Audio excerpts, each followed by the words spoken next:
Hello everyone, and welcome back to X-Ranger. Before we begin, I thought it would be interesting if each of you could leave a comment indicating which part of the world you're joining us from.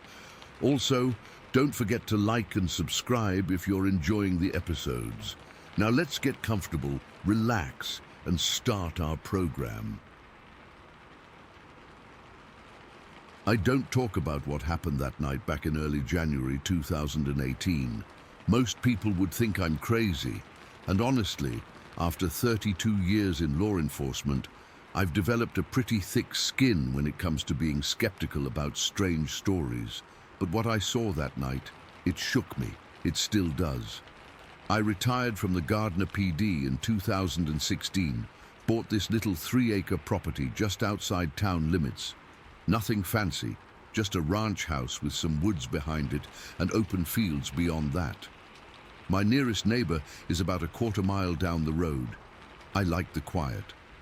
After years of police radio chatter and sirens, the silence is something I've come to appreciate. That night, it was cold as hell. We'd had a light snow earlier in the day, maybe an inch or so, enough to cover everything in white, but not enough to be a nuisance. I was sitting in my living room watching some documentary about World War II when I heard something outside. Sounded like someone was messing with my truck. Now, we don't get much crime out here, but old habits die hard. When you're a cop for 3 decades, you develop certain instincts. I turned off the TV and listened. There it was again, a distinct metallic sound, like someone trying the door handle on my Ford F-150. I didn't call it in, probably should have, but what was I gonna say?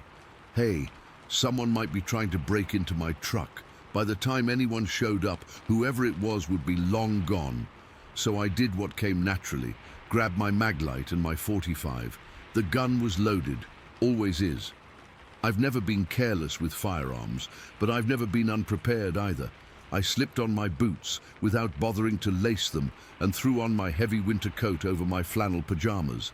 Didn't even put on proper pants. Just grabbed what I needed and headed to the door. The moonlight was bright that night, reflecting off the fresh snow, casting everything in this weird bluish-white glow. My breath clouded in front of my face as I stepped onto the porch. I clicked the flashlight on, sweeping it across my front yard toward where my truck was parked in the driveway. That's when I noticed something weird, a dark shape over by the lilac bushes in my side yard. The bushes were bare this time of year, of course, but this shape seemed out of place. Too big to be a deer, and definitely not a bear. They'd be hibernating. Maybe someone trespassing. I kept the flashlight beam low, checking for footprints in the snow as I moved toward my truck. There were none around the vehicle, which was strange. If someone had been messing with it, they'd have left tracks. The snow was untouched except for my own boot prints leading from the porch. As I was standing there confused, I heard it. This low rustle and the unmistakable sound of weight shifting in snow. It came from the direction of that dark shape by the lilacs. My cop instincts kicked in, and I swung both the flashlight and my pistol toward the sound. What happened next? I've replayed it in my mind thousands of times. The dark shape moved, it rose up and kept rising until it towered over the lilac bush. For reference, I later measured those branches with a tape measure. They're 8 feet off the ground. Whatever this was stood level with them. My flashlight beam caught it full on. The light illuminated a coat of reddish-brown hair covering its entire body. The hair around its face was lighter, almost a dirty blonde color, and its eyes... God! Its eyes caught the light and reflected back red like a deer's eyes do with headlights. But these were much larger. Its arms were impossibly long, hanging down to its knees. The hair on its face was thinner, but I couldn't make out a distinct nose or ears, just those eyes staring back at me. My hand was steady. That's the weird part I still can't explain. Here I was, face to face with something I couldn't comprehend, and yet I wasn't shaking. Maybe it was the decades of training, or maybe I was in shock. But I held both that flashlight and my .45 aimed right at this thing without wavering. The creature and I just stared at each other. It didn't look angry or aggressive. If anything, It looked alarmed, like I'd caught it doing something it shouldn't have been doing, like a kid with their hand in the cookie jar, but this kid was 8 feet tall and covered in hair. I had a clear shot, could have pulled the trigger any second, but something stopped me. Some instinct deeper than my police training told me it wouldn't be right. This wasn't a threat, at least not at that moment. It was just there, watching me as I watched it. That standoff felt like forever, but my watch later told me it was probably less than a minute. Neither of us moved. Neither of us made a sound. Just two beings, sizing each other up in the moonlight and the harsh beam of my flashlight. Then it moved.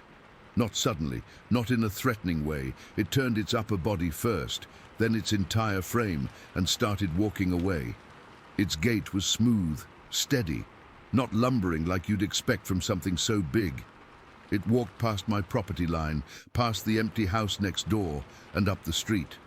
I kept my flashlight on it as long as I could, watching this massive silhouette move through the snow until darkness swallowed it up. No car started, no door slammed. It just disappeared into the night. I stood there for what must have been 5 minutes, my boots getting soaked in the snow, my hands finally starting to shake as the adrenaline caught up with me. The rational part of my brain was working overtime, trying to explain what I'd just seen, a man in a costume, at midnight in the middle of January in rural Massachusetts, a bear standing on its hind legs, in winter when they should be hibernating. Finally, I gathered myself enough to check my truck. Nothing was disturbed. I walked over to where the creature had been standing and found footprints. Big ones, not like human feet in boots. These were broader, with what looked like 5 toes. The stride length between them was massive. I didn't have anything to cast them with, and by morning, a light snowfall had covered them up. I went back inside, locked my door, and poured myself 3 fingers of whiskey. Didn't sleep a bit that night, just sat there with my gun on the coffee table, staring at the window, wondering if it would come back.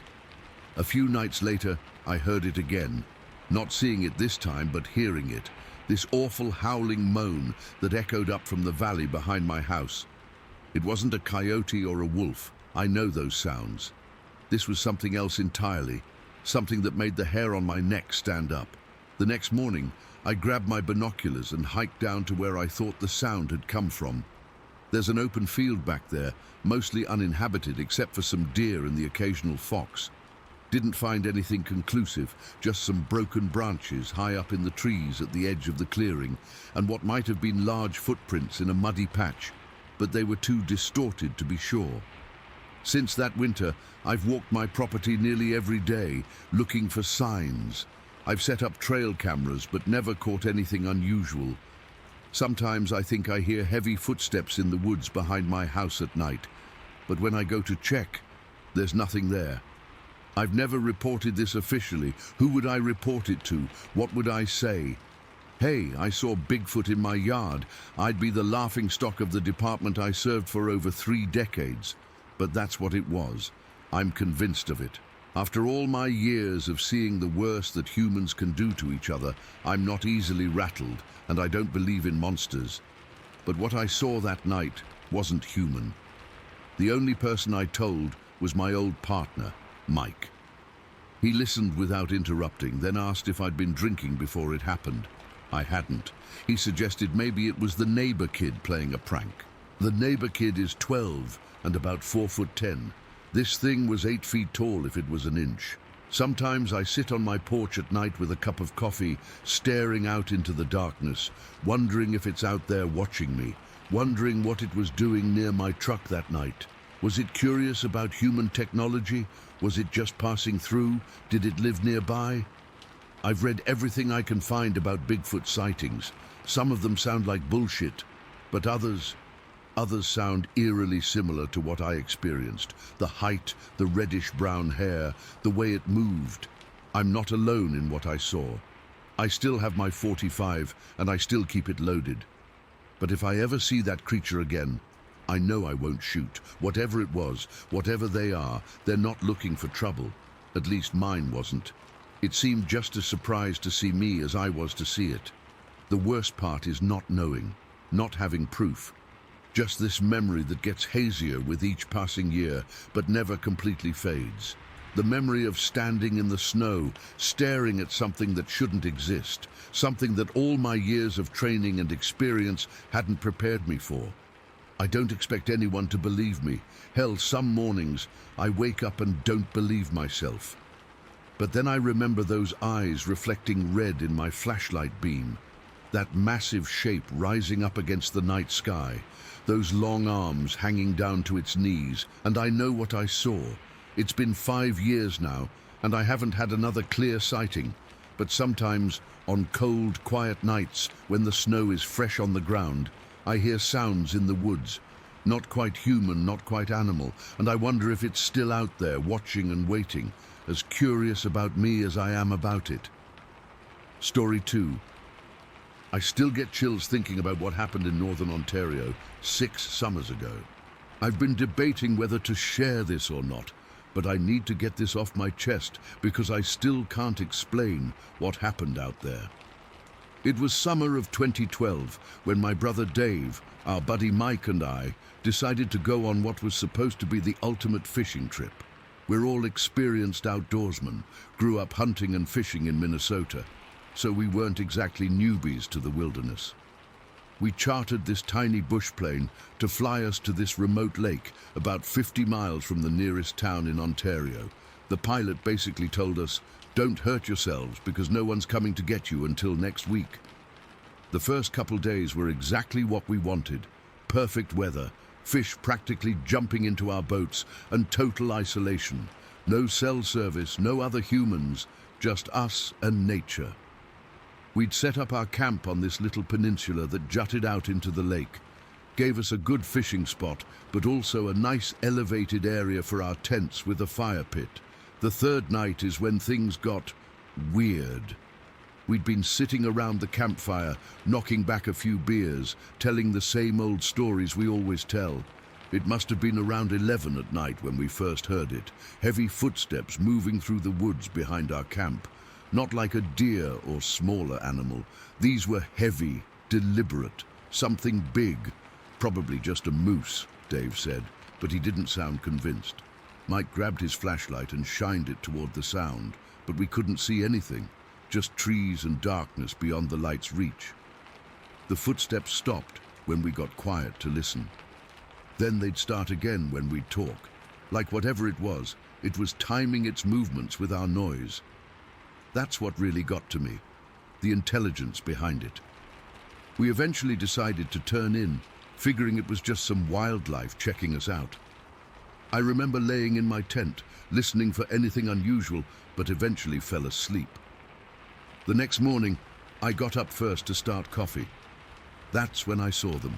Tracks, not animal tracks, not exactly human either. They were huge footprints pressed into the soft dirt around the perimeter of our camp. I'm not exaggerating when I say they were at least 18 inches long and about 7 inches wide. You could clearly see 5 toes, but they weren't like bear tracks which would have claw marks. These looked humanish, just massive.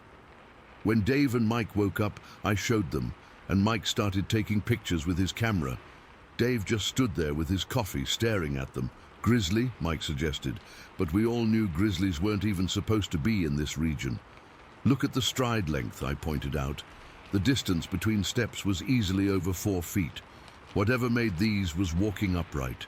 We spent the day fishing, but I could tell none of us were really into it anymore. We kept scanning the tree line, looking for something. We caught fish, but the excitement was gone. That night, we made sure to stack more firewood than usual. No one said why. After dinner, we were sitting close to the fire when we heard it, a deep, guttural howl from across the lake. It echoed off the water, making it hard to pinpoint, but it wasn't like any wolf or coyote I've ever heard. It was deeper, more resonant, almost like a person trying to mimic a wolf, but with a much more powerful voice. "What the hell was that?" Mike whispered. We all had our flashlights out, scanning the opposite shoreline about half a mile away, but couldn't see anything.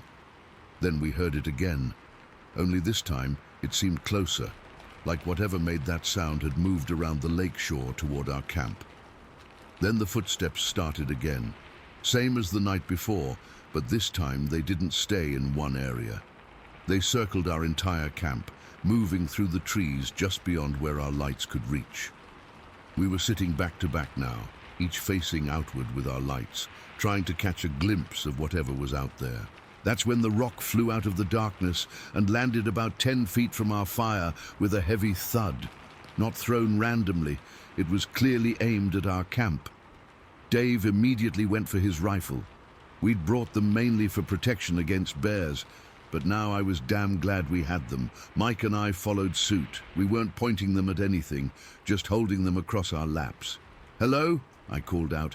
"Is someone there?" Silence. The footsteps had stopped when the rock landed. "We're armed," Dave added, his voice steady but tense. "Identify yourself." Nothing. For about 20 minutes we sat there in complete silence, just listening and watching. Eventually the normal sounds of the forest returned. Insects, the occasional owl, whatever had been there seemed to have moved on. "Maybe it's some local messing with us," Mike suggested. But we all knew how far we were from civilization. There wasn't supposed to be anyone within 50 miles. We took shifts sleeping that night. I had the last watch from about 4 to 6 in the morning. Nothing happened during my brother's shifts, and mine was quiet too until about 5:30. I was sitting by the dying fire, rifle across my knees, when I heard something moving in the brush about 30 yards out. Not the heavy footsteps from before. This was more like something brushing against vegetation, moving slowly. I stood up, pointing my flashlight toward the sound, and for just a split second, I thought I saw something tall duck behind a tree. It was so quick I couldn't be sure, but whatever it was seemed at least 7 feet tall, maybe taller. The sun started coming up soon after, and I woke Dave and Mike.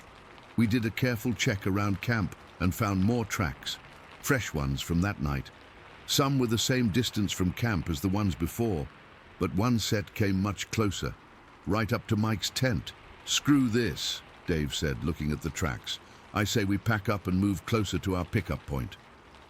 Mike and I didn't argue.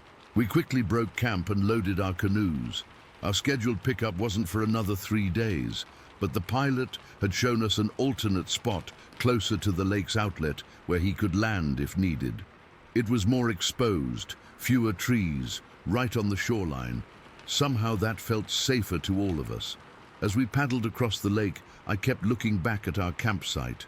The whole time, I had this feeling of being watched from the tree line. We set up at the new location around noon. It was a decent spot, but not as good for fishing. None of us cared at that point. We just wanted somewhere we could see in all directions. The rest of that day was uneventful, but tense. We talked about what we'd experienced, trying to make sense of it. "Bigfoot," Mike finally said, half joking but not really. Dave snorted. "I don't believe in that crap." But none of us had a better explanation. That night was the worst for me. We'd moved our tents closer together, almost touching. I was exhausted from the night before, but couldn't fall asleep. Around 1 in the morning, I heard something brush against the outside of my tent. Not the wind, but something solid dragging across the fabric. Then came the breathing, deep, heavy breaths right outside my tent wall. Not animal panting. This was slow, deliberate breathing, like someone standing there just inches away from me, separated only by thin nylon. I could even feel the fabric of my tent move slightly with each exhale. I was frozen in fear, my sleeping bag pulled up to my chin. My rifle was within reach, but I couldn't bring myself to move. The breathing continued for what felt like hours, but was probably only a minute or two. Then, very slowly, whatever it was moved away. I heard heavy footsteps receding, then silence. I must have eventually fallen asleep from pure exhaustion, because the next thing I knew, it was morning and Dave was shaking me awake. "Jim, you need to see this." Right outside my tent were more of those huge tracks. But these weren't just walking by. They showed that something had stood right there, exactly where I'd heard the breathing, for some time. The ground was pressed down from the weight. Worse, there were 5 long indentations in the dirt, like fingers had been pressing down right next to my head. We found more tracks leading away from our camp toward the tree line about 50 yards away. They just stopped at the edge of the forest, like whatever made them had simply vanished. That was it for us. We packed everything up and moved to the exact pickup point, an open beach area with no trees nearby. We used our emergency radio to call the pilot, telling him we needed to be picked up early. He couldn't come until the next day, so we had to spend one more night out there. Nothing happened that final night. We barely slept, all 3 of us sitting up with our rifles, but it was quiet. The pilot arrived the next morning, and we practically threw our gear into the plane.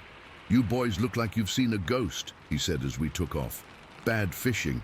We told him about the tracks and the rock and the howling. He just nodded, not looking too surprised. "Happens up here sometimes," was all he said. "That's why I don't go out overnight in the bush anymore. It's been 6 years, and I still don't know what was out there." Mike's pictures of the tracks came out clear as day, but whenever we show them to people, they either think we're making it up or have some rational explanation. Dave now refuses to talk about it at all. I haven't been back to any remote wilderness since then. I still fish, still camp, but always in places where other people are around. Whatever was watching us, following us, and standing outside my tent that night, I never want to encounter it again. And I still wake up sometimes, thinking I hear that deep breathing just outside my bedroom wall. Story 3. I've been a hunter all my life. My dad taught me when I was 12, and I've been out in the woods every season since. I'm 35 now, so that's over 20 years of experience tracking, waiting and watching in all kinds of wilderness. I've encountered black bears, been surrounded by coyotes, stumbled on wild hogs with piglets, and even had a mountain lion cross my path once in Colorado. Nothing, and I mean absolutely nothing, has ever affected me like what happened in November of 2006. I had been scouting a new area in Sam Houston National Forest, east of Lake Conroe, near White Oak Creek. I'd found this perfect trail crossing where multiple deer paths converged, with fresh tracks and droppings that told me it was heavily used. The spot had a great tree for my stand too, a sturdy oak with good cover but clear shooting lanes. I set everything up the weekend before and was excited about the hunt. On the day it happened, I got up at 3 in the morning. It was late November, cold as hell for Texas, probably in the low 30s. I remember checking the weather report before I left and seeing there would be no moon that night. I dressed in my camo, grabbed my gear and my Remington 708 and drove out to my parking spot near the forest access trail. The drive was about 40 minutes from my place in Conroe. I always liked that quiet time before a hunt. Just me, a thermos of coffee, and the empty road. I got to my spot around 4:15, sprayed down with scent killer, and started the hike in. It was about a mile to my stand, and I wanted to be set up well before first light. Let me tell you, that forest was pitch black that morning. I mean the kind of darkness where your flashlight seems to get swallowed up a few feet in front of you. I've been in dark woods before, but something about that morning felt different. The air was still and heavy, and there was this weird absence of sound. Usually you'd hear something, insects, an owl, the rustle of nocturnal creatures, but there was nothing, just dead silence. I had this trick I'd use sometimes, where I'd reverse the batteries in my flashlight when I got close to my hunting spot. It would dim the light enough that I could see my immediate surroundings without broadcasting my presence to every animal in the area. I did that about a quarter mile from my stand, which in hindsight was probably the dumbest thing I've ever done. I made it to my tree around 4:45. The sky wasn't even thinking about getting light yet. I secured my rifle to my pull rope, climbed up into my stand about 15 feet off the ground, and pulled my gear up. I got settled, loaded my rifle but didn't chamber a round, another mistake I'll never make again, and just sat there in the absolute darkness, letting my eyes adjust and my scent disperse. For about 20 minutes, I just sat there breathing slowly, sipping coffee from my thermos and listening to the silence. That's when it happened. From directly beneath my stand, I mean literally right under my feet, came the most terrifying sound I have ever heard in my life. It started as this deep, rumbling growl, almost like what you'd expect from a big cat, but deeper, more guttural. But then, before I could even process what I was hearing, it changed. The growl transformed into this... God, I don't even know how to describe it. It was a scream, but not like anything human or animal I've ever heard. It was piercing and powerful, but also had this weight to it, this presence that seemed to physically press against my ears. The sound echoed through the trees and seemed to go on forever. It wasn't just loud. It felt like it carried actual force, like it could move things. My whole stand vibrated slightly with the power of it. I literally couldn't move. My hands gripped my rifle so tight they went numb. I was trying not to breathe, not to make the slightest sound. My heart was pounding so hard I was sure whatever was below me could hear it. I didn't dare look down. I was frozen, suspended between the primal need to run and the rational knowledge that movement would give me away. Then came the silence again. And somehow that was worse. Because whatever made that sound was still there. I could feel it. The air felt different, heavier, like the atmosphere before a massive storm, but there wasn't a single sound, not one leaf crunching, not one twig snapping.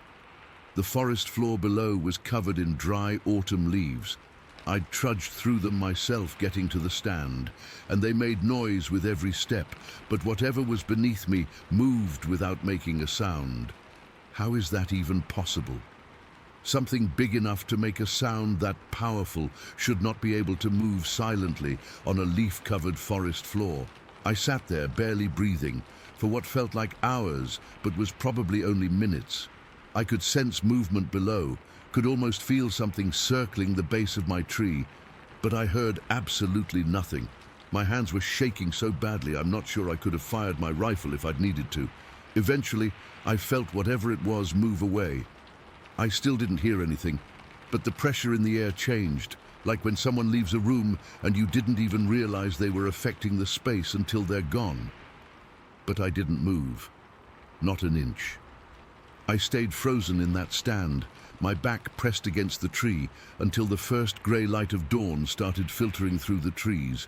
As soon as it was light enough to see, I scanned the ground below. Nothing was there, at least nothing I could see from my position. I waited until full daylight before I even considered climbing down. Even then, I chambered around first and moved like I was expecting something to jump out at any second. When my feet hit the ground, I immediately started looking for tracks, for any sign of what had been there. The leaf litter was disturbed in a wide circle around the base of my tree, like something had been moving around down there. But there were no clear footprints, no hair, nothing I could definitively point to and say, this came from that thing.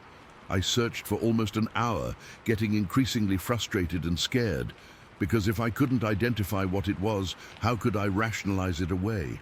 I'd been hunting these woods for years. I knew what lived here: deer, hogs, coyotes, bobcats, the occasional black bear passing through. I knew what they all sounded like. This wasn't any of them. Not even close. I finally gave up looking and hiked back to my truck, constantly checking over my shoulder the whole way. I didn't see another person until I got to the main forest road, where I ran into a ranger making his rounds. I told him what happened, trying to sound calm and rational, not like some city boy spooked by forest noises. He listened patiently, then told me with a condescending smile that I probably heard an owl or some other large bird. Said they can make surprising sounds, especially barn owls with their screech. I just nodded and thanked him, but inside I was seething. An owl? Are you kidding me? I've heard every kind of owl native to East Texas. This wasn't an owl. This wasn't a bird. This was something massive, something powerful, something that shouldn't exist, at least not according to any wildlife guide I've ever read. I didn't give up hunting that season. I'm not the type to spook easily. but I never went back to that particular spot, and I changed my habits. I never reversed my flashlight batteries again. I always chamber around as soon as I'm in my stand. And I always keep a heavy-duty spotlight in my pack now. It's been 17 years since that morning, and I still think about it constantly. I've tried to find explanations. I've researched animal sounds online, listened to recordings of everything from bears to mountain lions to exotic animals that shouldn't even be in Texas. Nothing matches, not even close. Sometimes I wonder if I hallucinated the whole thing, if maybe I dozed off in my stand and had some kind of waking nightmare. But then I remember how my whole body felt during that scream, the vibration in my chest, the pressure in my ears, the absolute certainty that something massive and powerful was directly beneath me. I've heard the theories about Bigfoot or other cryptids in the Sam Houston National Forest. I used to laugh at those stories. I don't laugh anymore. I don't know what was under my stand that morning. I don't know if it was something science recognizes or something else, but I know it was real. I know it was there, and I know that whatever it was, it knew I was there too. It knew, and it chose to announce itself to me rather than stay hidden. Why? I still don't have an answer for that. All I know is that I'm a different hunter now, a different person. I still love the woods, still feel at home there most days. But sometimes, when I'm in my stand before dawn and the darkness is especially thick, I find myself holding my breath, listening for that sound again. And part of me, a small, crazy part of me, almost wants to hear it again, just to prove to myself that I didn't imagine it. But the bigger, saner part of me hopes I never do, because whatever made that sound wasn't just passing through. It lives there. It's probably still there. And the Sam Houston National Forest isn't as empty as we like to think it is. Story 4. I'm not normally the type to share stuff like this. I've been lurking on here for months, reading everyone's encounters, but never thought I'd be posting my own. I guess I need to get this off my chest because it's been eating at me for almost 8 months now. What happened up in those mountains completely changed how I see the world. For context, I was a total skeptic before all this. I'm ex-military, did 2 tours in Afghanistan, and I've always prided myself on being level-headed. My brother Ethan is the believer in the family, always been into cryptids, UFOs, all that stuff. I used to give him endless shit about it. Funny how things change. It was back in late October last year, Ethan and his wife Rebecca invited me and my girlfriend Vanessa up to their cabin in the mountains for a weekend getaway. The cabin belongs to Rebecca's family, sitting on about 30 acres of remote woodland in the Cascades. Beautiful place, but isolated as hell. The nearest neighbor is about 4 miles away, and the closest town is a good 40-minute drive. We arrived Friday afternoon. Weather was perfect. Crisp fall air, leaves changing colors. We spent the day hiking, grilling, drinking beers around the fire pit. Normal stuff. Ethan kept talking about how there had been activity in the area. Bigfoot sightings. I remember rolling my eyes so hard they nearly fell out of my head. Vanessa played along to be nice, but I could tell she was just as skeptical as me. That night, after Rebecca and Vanessa went to bed around 11, Ethan convinced me to go on what he called a night expedition. I'd had enough beers to think this was a great idea. We grabbed flashlights, his video camera, and headed out into the woods behind the cabin. There's an old logging road that winds up into the higher elevations, and Ethan was convinced this was a high-activity corridor. It was dark as hell out there. No moon, just stars, and our flashlights cutting through the blackness. The forest was making all those normal nighttime sounds. Branches creaking, leaves rustling, distant animal calls. Nothing unusual. We'd been walking for maybe 20 minutes when Ethan suggested we turn off our flashlights and just listen. I remember checking my watch. It was 12:23 when the forest suddenly went dead quiet. No crickets, no rustling, nothing. The silence was so thick you could feel it pressing against your eardrums. I'm not superstitious, but that silence sent ice down my spine. You hear that? Ethan whispered. I don't hear anything, I replied. That's what's freaking me out. Then we heard it, a heavy, rhythmic thumping sound, like something massive walking through the underbrush about 100 yards ahead of us. Whatever it was big, really big. My first thought was bear. We've got black bears in those mountains, and the occasional brown bear. But the footfalls were too widely spaced for a bear, too deliberate. Turn on your camera, I whispered to Ethan. For once, I wasn't mocking him. We stood frozen for maybe 30 seconds, listening to those footsteps getting closer. Then Ethan flicked on his flashlight, and I followed suit. That's when we saw it. About 50 feet ahead, something stepped out from behind a massive pine tree. At first, my brain couldn't process what I was seeing. It was a silhouette at first, backlit by our flashlights. Then it turned slightly, and I could see it clearly. It was shaped like a man, but massive, at least 9 feet tall. Not some guy in a suit, not a bear standing on its hind legs. This thing had proportions like a human, but scaled up. Broad shoulders, powerful chest, long arms that hung down past its knees. The hair covering its body wasn't matted or dirty like you'd expect from a wild animal. It was clean, almost groomed looking, pure black that absorbed our flashlight beams. And the muscle definition. Jesus Christ, the muscle definition. You could see the separation in its shoulders, the thickness of its forearms. This wasn't some shaggy, mysterious figure in the distance. This thing was right there, in perfect clarity. It was holding something in its hands, something dark that dripped. Later, Ethan would suggest it was eating some kind of animal, but I couldn't tell for sure. The thing that still haunts me, though, were its eyes. They caught our flashlight beams and reflected back this deep amber color.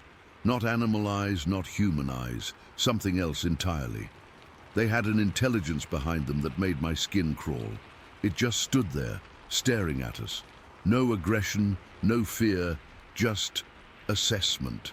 Like it was deciding whether we were worth bothering with. Then it just turned and walked away. Not rushing, not running, just calmly walking into the deeper woods. The confidence of an apex predator that fears nothing. We stood there completely frozen. I couldn't feel my limbs, couldn't speak. Then Ethan broke the silence. Holy shit, he whispered. Holy fucking shit. That snapped me back to reality. We need to get back to the cabin, now. We turned and started speed walking back the way we came. I was trying to process what we'd just seen. My mind kept trying to rationalize it. A bear, a moose, some kind of optical illusion. But I knew what I'd seen. We both did. We were about halfway back to the cabin when my phone rang. It was Vanessa, her voice frantic. Where the hell are you guys? Something's outside the cabin. My blood went cold. What do you mean? What do you see? I don't know. Something big was looking in the windows. Rebecca's freaking out. We're in the truck now. Stay in the truck. Lock the doors. We're on our way. We started running then, stumbling through the dark, branches whipping our faces. The whole time, I kept thinking about Vanessa and Rebecca alone with that thing. When we finally broke through the tree line, I saw the headlights of Rebecca's truck pointing toward the access road. We sprinted toward it, and I could see Vanessa in the passenger seat, phone still pressed to her ear. Rebecca was behind the wheel, looking pale as a ghost. We jumped in the back seat, both of us breathing hard. What the hell were you guys doing out there? Rebecca demanded, her voice shaking. We saw something, Ethan said, still clutching his camera. Something big. We saw it too, Vanessa said. It was looking in the kitchen window.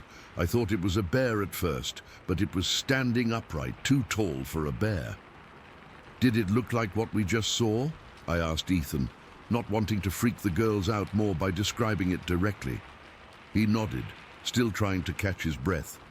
We need to get out of here, Rebecca said, her knuckles white on the steering wheel. Wait, I said, suddenly realizing we were about to leave all our stuff in the cabin. We can't just... Look! Vanessa suddenly screamed, pointing toward the tree line behind the cabin. That's when I saw the second one. This one was brown, not black, and it was moving differently. lower to the ground, almost crawling, but it was just as big, and it was moving directly toward the truck. "Go, go, go!" I shouted, and Rebecca slammed her foot on the gas. The truck lurched forward, tires spinning in the dirt before finding purchase. We tore down that mountain road like bats out of hell, nobody speaking, just the sound of our panicked breathing filling the cab. Rebecca didn't slow down until we hit the main highway, and even then, she kept checking the rearview mirror. We ended up at a 24-hour diner about 40 miles away. Sitting in a booth under the harsh fluorescent lights, we finally started talking about what we'd seen. "Did you get it on camera?" I asked Ethan. He nodded, looking down at the device in his hands. "I think so. I was filming when it stepped out." We huddled around the small screen as he rewound the footage. And there it was, grainy in the low light, but unmistakable. The massive figure, the reflective eyes, the deliberate movement. It wasn't as clear as seeing it in person, but it was enough to confirm we hadn't all hallucinated the same thing. "We should show this to someone," Vanessa suggested. "A researcher or something." I shook my head immediately. "And be labeled as the latest Bigfoot hoaxers? No thanks." "This wasn't Bigfoot," Rebecca said quietly. We all looked at her. "I mean, I know that's what people call them, but this was something else, something more." I knew exactly what she meant. The intelligence in those eyes wasn't animal, wasn't quite human either. We debated going back to the cabin the next day to get our stuff, but nobody had the stomach for it. Ethan called a buddy who lived in the area to go retrieve our belongings a few days later. The guy reported nothing unusual, but none of us have been back since. Ethan still has the footage. We've watched it dozens of times, looking for any explanation other than the obvious. There isn't one. We've only shown it to a couple of close friends, and their reactions range from fascination to disbelief to outright accusations of fakery. I understand the skepticism. I used to be the biggest skeptic of all, but when you see something like that with your own eyes, when you feel that primal fear deep in your gut, it changes you. I've seen combat. I've been in firefights where I genuinely thought I might die, but nothing has affected me like those minutes in the forest that night. I still wake up sometimes, heart pounding, those amber eyes vivid in my mind. The thing that gets me the most is how calm it was, how deliberate. It wasn't some mindless animal. It made decisions, it assessed us, it chose to walk away. And I'm pretty sure the second one, the brown one approaching the truck, was hunting us. I don't know what they were. Bigfoot, Sasquatch, something else entirely. The label doesn't matter. What matters is they're out there, and they're far more intelligent than we want to believe. I haven't told many people this story. It sounds crazy, I know. If someone had told me this story 8 months ago, I'd have laughed in their face. But I can't unsee what I saw. Can't unfeel that bone-deep terror. The forest doesn't feel magical to me anymore. It feels like someone else's territory that we're just allowed to visit. And sometimes, when I'm alone at night, I catch myself listening for those heavy, deliberate footsteps outside my window. Story 5. I still get chills thinking about what happened last summer. I've been camping in the Cowichan Valley for years. It's practically my second home. My buddies and I have this perfect spot about 20 minutes off the main logging road, tucked away by a river where nobody ever goes. We've never had problems there before, until last August. There were 4 of us, me, my best friend Ryan, his brother Jeff, and our buddy Mike, who's been coming camping with us since high school. We'd been drinking beers around the fire, nothing crazy, just relaxing and catching up.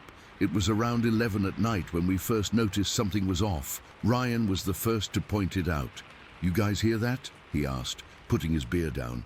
At first I thought he was just being paranoid. He's always been the jumpy one, but then I heard it too. Something large was moving through the underbrush, circling our campsite. "Probably just a deer," Mike said, but he didn't sound convinced. Whatever it was sounded heavy, deliberately placing each step. The forest floor was covered in dry pine needles and fallen branches, and each footstep made distinct crushing sounds. We all went quiet, listening. The footsteps continued moving around us, always staying just beyond where our firelight reached. I grabbed my flashlight and pointed it toward the sounds, but the beam only penetrated about 15 feet into the darkness before the dense forest swallowed it up. "Hey!" Jeff called out, thinking it might be other campers. No response. The footsteps stopped for a moment, then continued, more purposeful now. That's when I felt the hair on my arm stand up. Whatever was out there was circling us, studying us. It didn't move like a four-legged animal. The steps were too deliberate, too spaced apart. Ryan grabbed a burning log from the fire, holding it up like a torch. "I'm going to check it out," he said. I followed him, feeling stupid for being scared but not wanting to stay alone by the fire either. We moved toward where we'd last heard the footsteps, about 20 yards from camp. The forest was dead silent now, which felt even worse than the footsteps. Ryan raised the burning log higher, and that's when we saw it. Just for a second, maybe two. A large figure standing upright, at least 7 feet tall. It was covered in dark hair, and when the firelight hit it, the figure turned slightly, revealing a silhouette that was unmistakably not human, but not like any animal I'd ever seen either. Its shoulders were massive, sloped downward, and its head seemed to sit directly on those shoulders with barely any neck. We both froze. I couldn't even breathe. The figure took one step backward, still facing us, and then it was gone, moving through the forest with shocking speed and silence for something so large. Ryan dropped the log, and we both ran back to camp, stumbling over roots and rocks. "Did you fucking see that?" he kept saying. "Did you see that?" I nodded, unable to form words. Back at camp, Jeff and Mike were standing, looking freaked out. They'd heard us running back. "What happened?" Mike asked. Before we could answer, a dirt bike roared down a nearby trail, its engine echoing through the forest. Whatever had been watching us must have been scared off by the noise, because we didn't hear the footsteps again that night. None of us slept, though. We kept the fire blazing until dawn, talking in low voices about what we'd seen. The next morning we found footprints, not clear ones. The forest floor was too covered with pine needles and debris. But there were depressions where something heavy had stood. The weird thing was, they were about 17 inches long and much wider than any human foot. We packed up early and headed back to town. I almost convinced myself I'd imagined the whole thing, that it was just shadows and fear playing tricks on us. But then something happened that made it impossible to deny. A week later, I ran into Dave, a guy who lives year-round in a cabin about 3 miles from our campsite. We got to talking, and I casually mentioned we'd had a weird experience while camping. Before I could even describe it, Dave got this serious look. "You saw something, didn't you?" he asked. He told me about driving home late one night, about a month earlier on the back road that leads to his place. His headlights caught something crossing the road about 50 yards ahead, something tall and hairy, moving on 2 legs. Dave said it used a tree near the shoulder to actually launch itself over a barbed wire fence in one fluid motion. "That tree's still there," he told me. "It's all ripped up from the roots now, tilted at an angle. Something grabbed it with incredible strength. I drove out to see that tree the next day. Sure enough, it was just like Dave described, a 30-foot pine, about 8 inches in diameter, wrenched at an angle with exposed roots. Whatever had grabbed it had left the bark stripped away in several places. Then Dave told me something else. His neighbor, a guy named Tom, had been sleeping in his truck with his girlfriend while camping in the same area. Tom's girlfriend woke him up in the middle of the night, terrified. She said she'd opened her eyes to see something peering in through the truck window at them, something tall enough to look down into the truck bed. She said it had slowly walked around the entire vehicle before disappearing into the woods. After hearing these stories, I couldn't stop thinking about what we'd seen. I convinced Ryan, Jeff, and Mike to go back with me in September. I know it sounds crazy, but part of me needed to know if what we'd seen was real. This time, we went to a different spot, about 5 miles from our previous campsite, but still in the Cowichan Valley. We set up camp while it was still light, made a fire, and waited. Around 10 at night, I decided to try something I'd read about online. I made a simple whooping sound like whoop whoop. Nothing happened. 10 minutes later, I tried again, louder this time. The response nearly made me piss myself. From somewhere in the forest, maybe 200 yards away, came an identical whoop whoop sound, but deeper, more powerful than anything I could produce. "What the fuck was that?" Jeff whispered. I tried a different sound, 3 sharp clicks with my tongue against the roof of my mouth. After about 30 seconds, the same clicks came back, perfectly mimicking the pattern. Mike thought we were messing with him. "One of you guys is doing that," he said, looking between us. "Try something else," Ryan urged me, his voice shaking. I tried a long whistle, rising in pitch. The mimicked response came back almost immediately, but it was so loud it seemed to vibrate the air around us. Then something happened that none of us were prepared for. Something in the forest started knocking on trees, hard, deliberate knocks in sequences of 2 or 3, spaced about 5 seconds apart.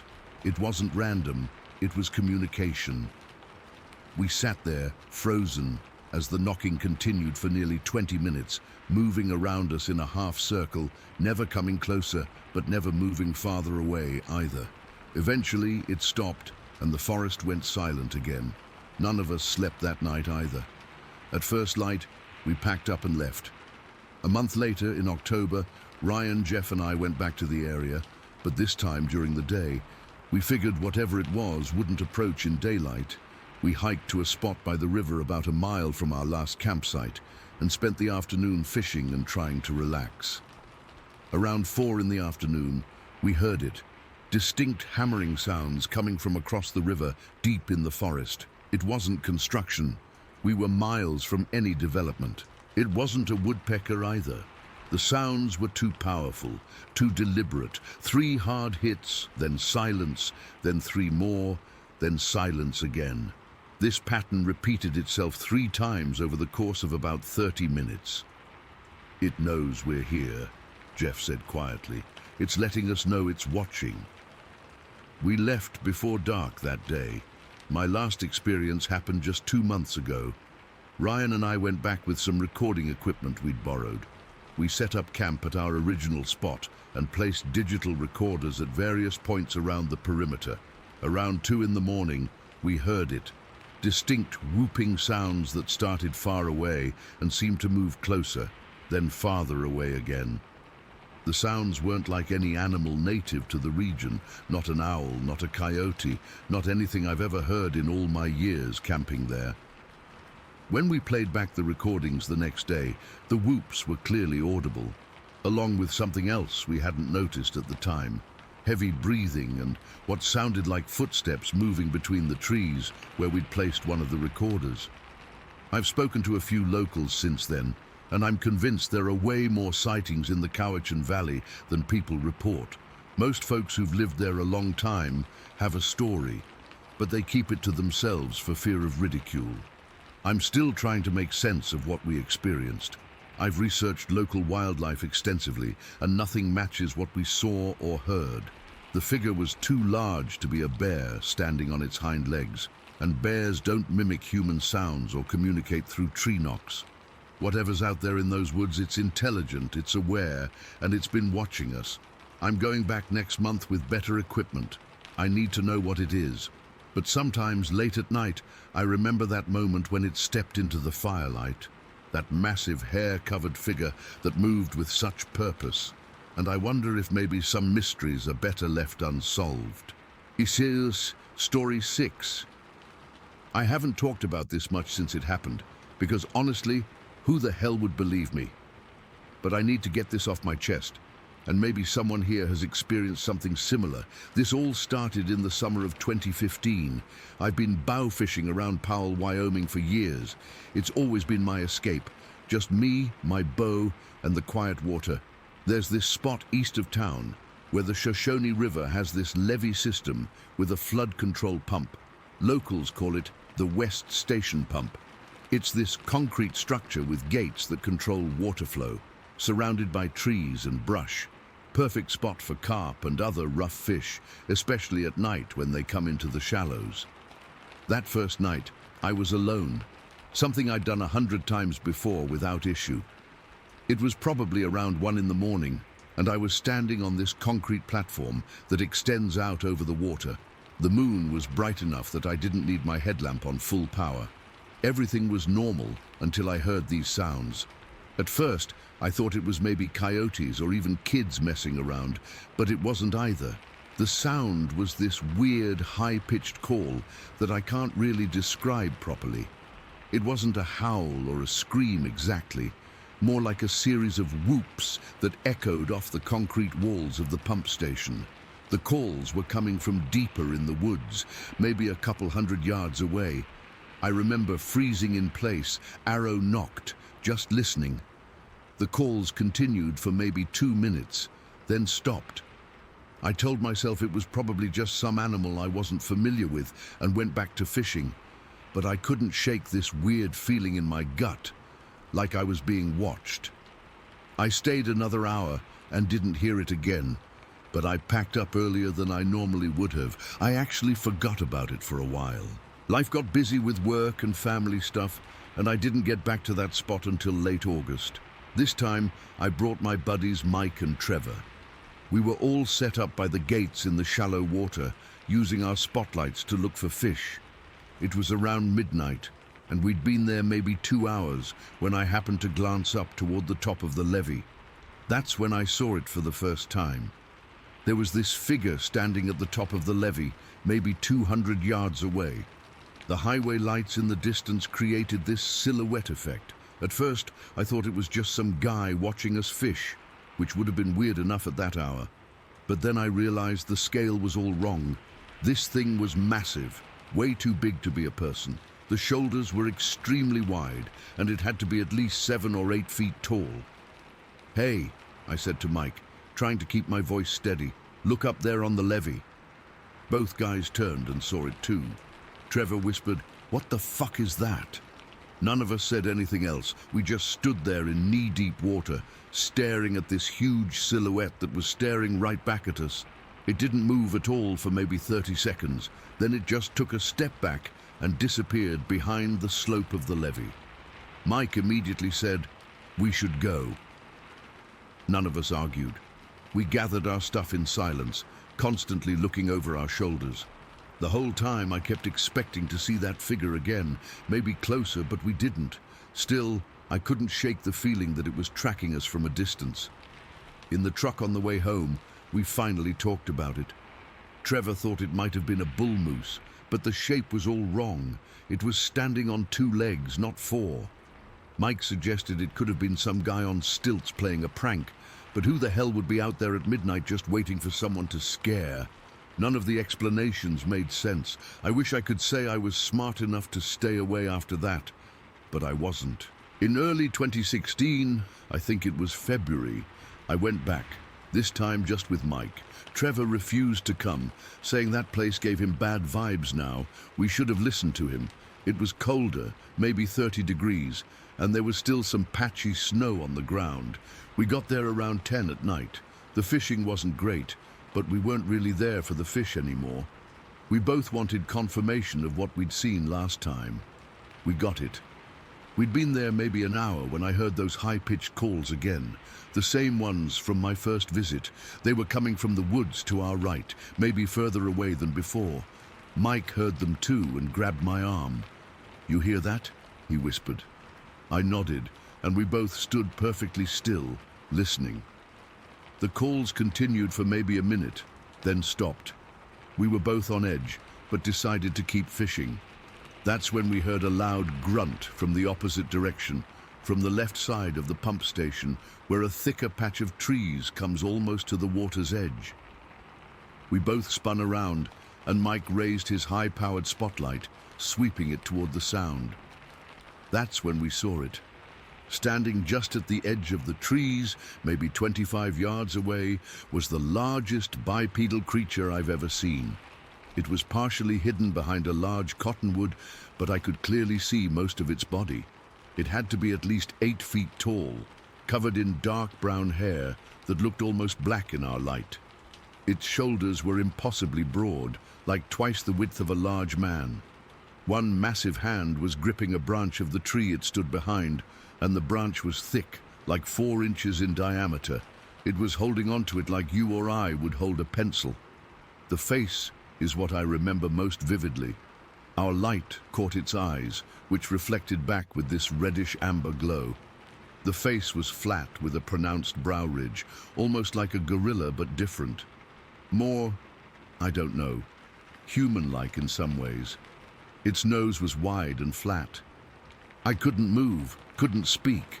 My bow was hanging uselessly at my side. Mike was breathing so hard beside me, I thought he might hyperventilate. The creature just observed us. It wasn't acting aggressive or making any move toward us. It was studying us with what looked like curiosity. After what felt like forever but was probably only 10 or 15 seconds, it made another grunt, deeper this time, like it was coming from a barrel chest. Then it turned and walked away into the trees. But the way it left, that's what really got to me. As it moved through the woods, it deliberately reached out and snapped branches. Crack, crack, crack, one after another. It wasn't trying to move quietly or hide its presence.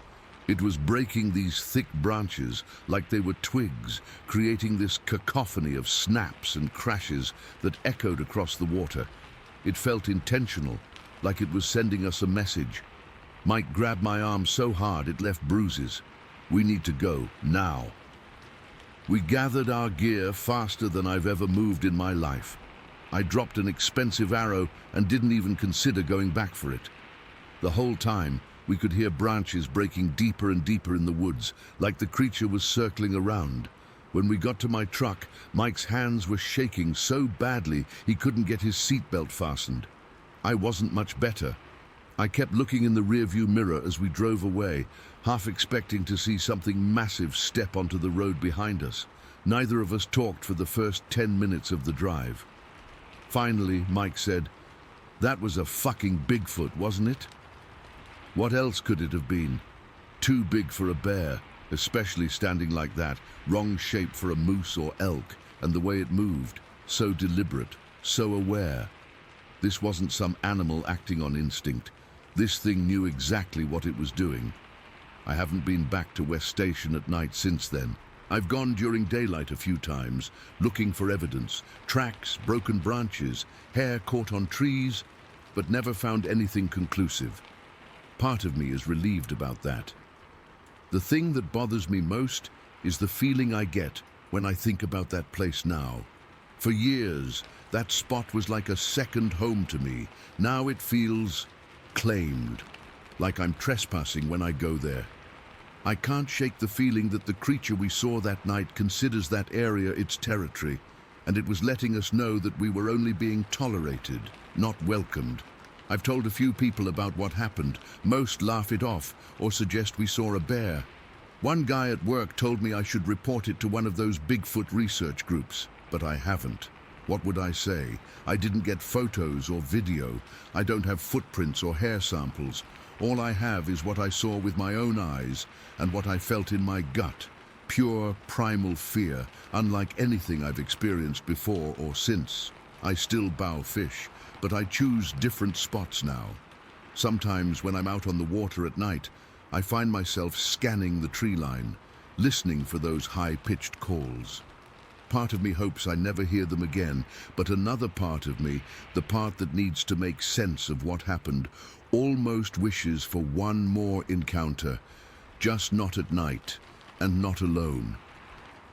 Story 7. I've been camping all my life. My dad was an Eagle Scout, and he made sure I knew how to survive in the wilderness before I even learned algebra.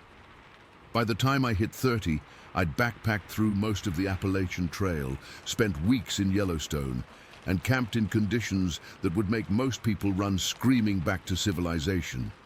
I'm telling you this so you understand. I'm not some city slicker who panics at every twig snap or owl hoot. What happened to me in Clinton County wasn't my imagination, and it wasn't just some bear or deer. This happened in late September 2016. I'd taken a week off work to decompress after a brutal project deadline. Instead of sitting around my apartment, I decided to head to a remote spot near Heine Run State Park in Pennsylvania. It's beautiful country, dense forests, rolling hills, and enough isolation that you can go days without seeing another human. Just what I needed. I'd set up my camp about 3 miles from the nearest access road, far enough that day hikers wouldn't stumble across me, but not so remote that I couldn't hike out in a few hours if needed. My setup was simple: a one-person tent, sleeping bag, small cook stove, and enough food for 5 days. I also had my usual gear: hunting knife, first aid kit, flashlight, flare gun, which I've carried ever since getting lost overnight in Vermont years ago, and a few other essentials. The first 2 days were perfect. Weather in the high 60s, clear skies, and that crisp fall smell that comes when the leaves are just starting to turn. I spent my days hiking, taking photos, and just sitting by my small campfire at night, enjoying the solitude. The third night is when everything changed. I'd gone to bed around 10 but couldn't sleep. My mind kept racing with thoughts about work, bills, all the usual crap. After tossing and turning for about 2 hours, I decided to do something I'd done many times before: take a night hike to tire myself out. There was a nearly full moon, and I knew there was an old logging trail about 50 yards from my campsite that ran through a valley thick with maple and hemlock trees. Perfect for a midnight stroll. I pulled on my boots, grabbed my flashlight, and on second thought, stuffed my flare gun in my jacket pocket. Not that I expected to need it, but it's a habit. The night was cool, but not cold. Maybe 50 degrees, with that slight dampness that hangs in the air during fall nights. The moon was bright enough that I barely needed my flashlight, but I kept it on, sweeping it across the trail occasionally to watch for roots or holes. The first mile or so was peaceful, the kind of quiet you only get in the woods at night. Not silent exactly, but filled with the background sounds of nature, occasional rustling in the undergrowth from small nocturnal creatures, the distant call of a barred owl, the slight creak of trees as they swayed in the gentle breeze. I'd gone about 3 miles from my campsite when I first noticed something off. There was a sound to my right, maybe 15 yards into the woods. At first I thought it was just leaves rustling in the wind, or maybe a raccoon or a possum moving around. But then I realized the sound had rhythm to it, distinct footsteps, heavy ones. Now, I've heard all kinds of animals moving through the woods. Deer make a certain kind of sound, delicate but sometimes with a sudden crash as they bound away.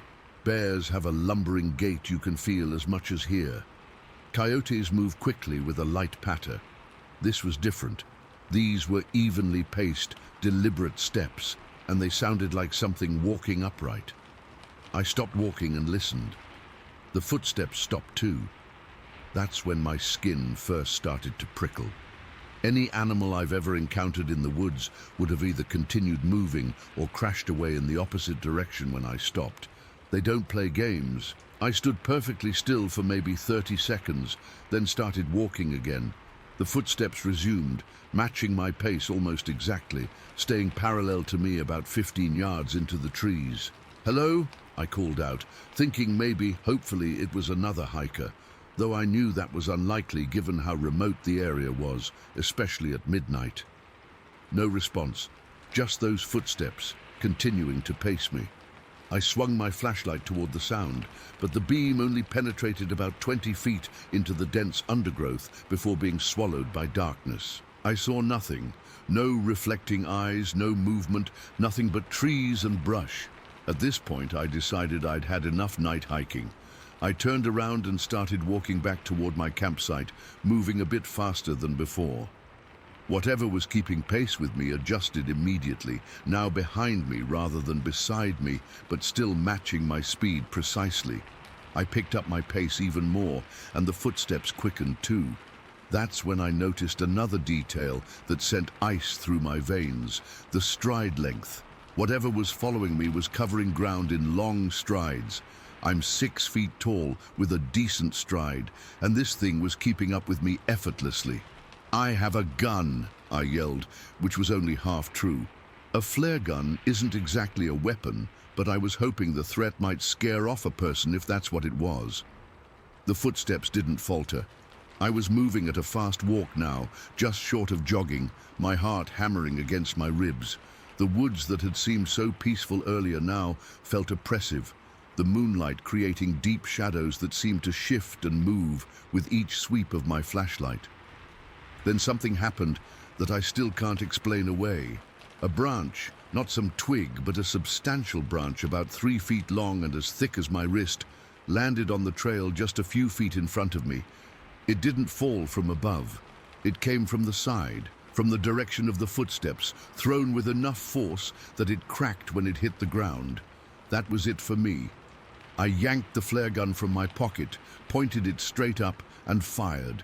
The woods exploded with red light, shadows dancing crazily as the flare ascended and then slowly parachuted down, illuminating everything in a crimson glow. The instant the flare fired, there was a commotion in the woods behind me. Whatever had been following me was now crashing away through the brush, moving fast in the opposite direction. But it wasn't the frantic dash of a startled deer or even the powerful lumber of a bear. The ground literally trembled. It was something huge, and it was sprinting through the woods on 2 feet. The sound of it running away is something I'll never forget. Heavy thuds hitting the ground in rapid succession, brush and small trees snapping as it plowed through them. I stood frozen until the sounds faded into the distance and the flare sputtered out overhead, plunging the forest back into moonlit darkness. I ran most of the way back to my campsite, only slowing when my lungs felt like they were going to burst. I kept my flashlight beams sweeping in all directions, my flare gun reloaded and ready in my hand.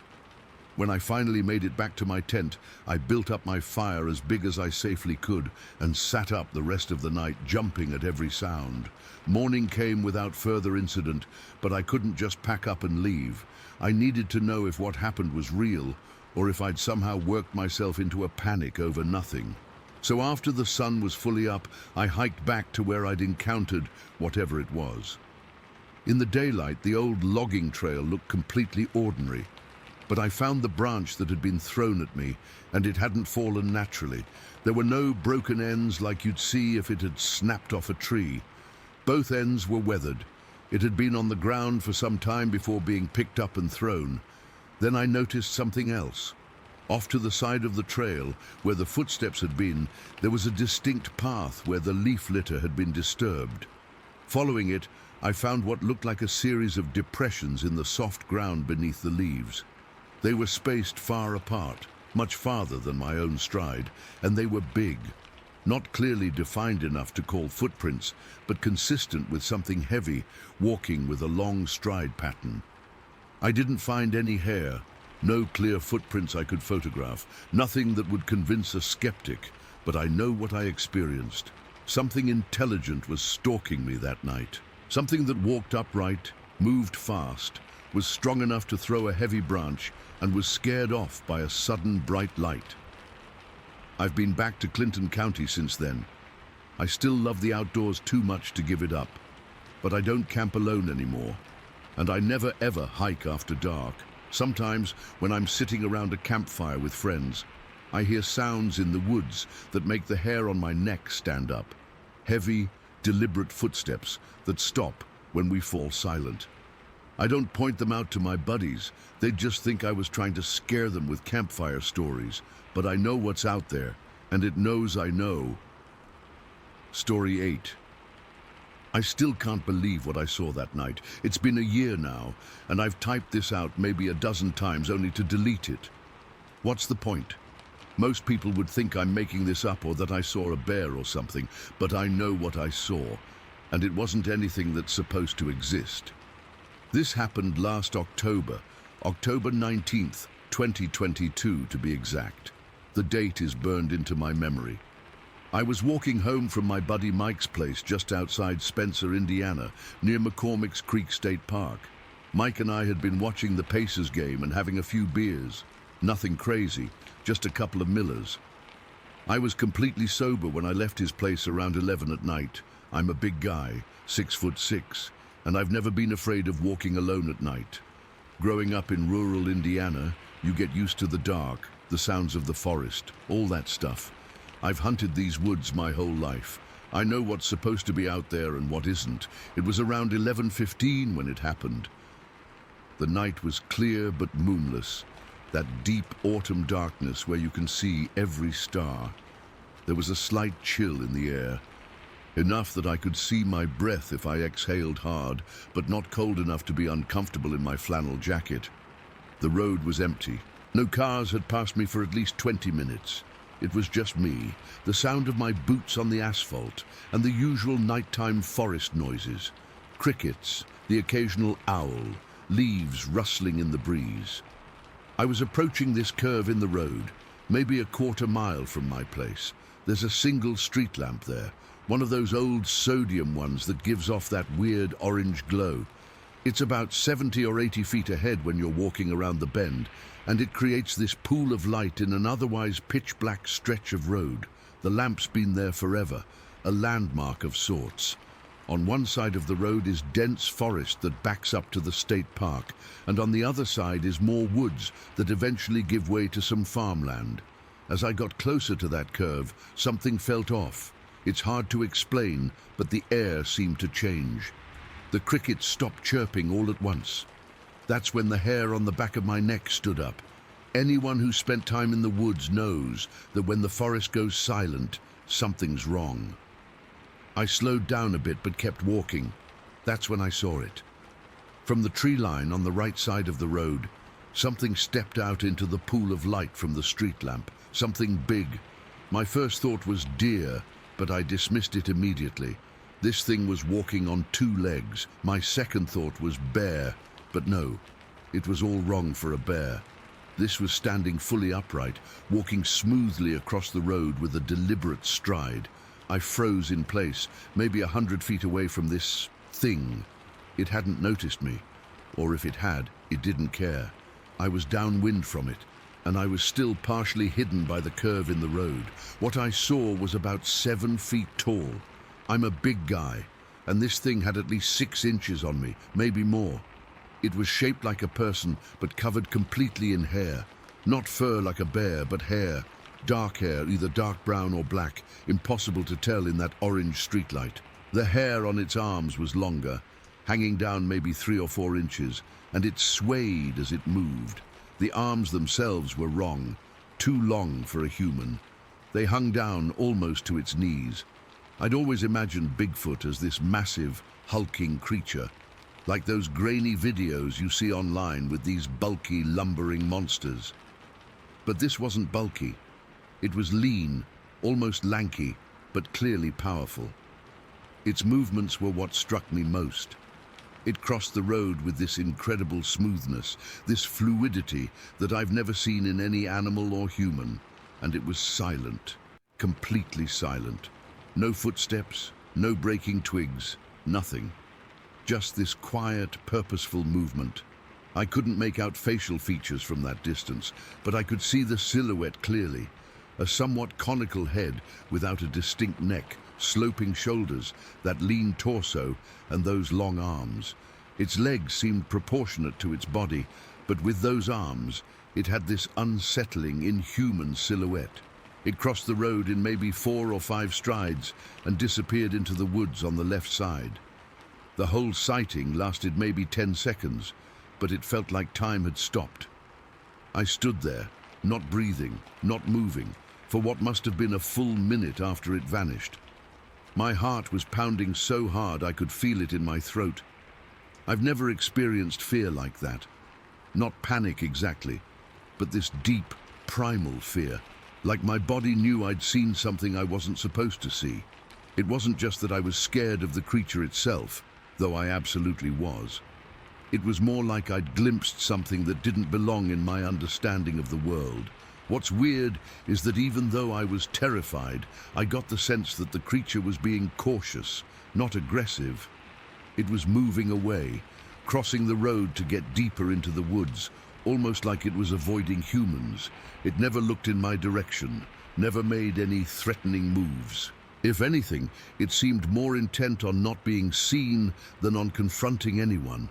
I don't know how long I stood there after it disappeared. Eventually, I realized I was just standing in the middle of the road like an idiot.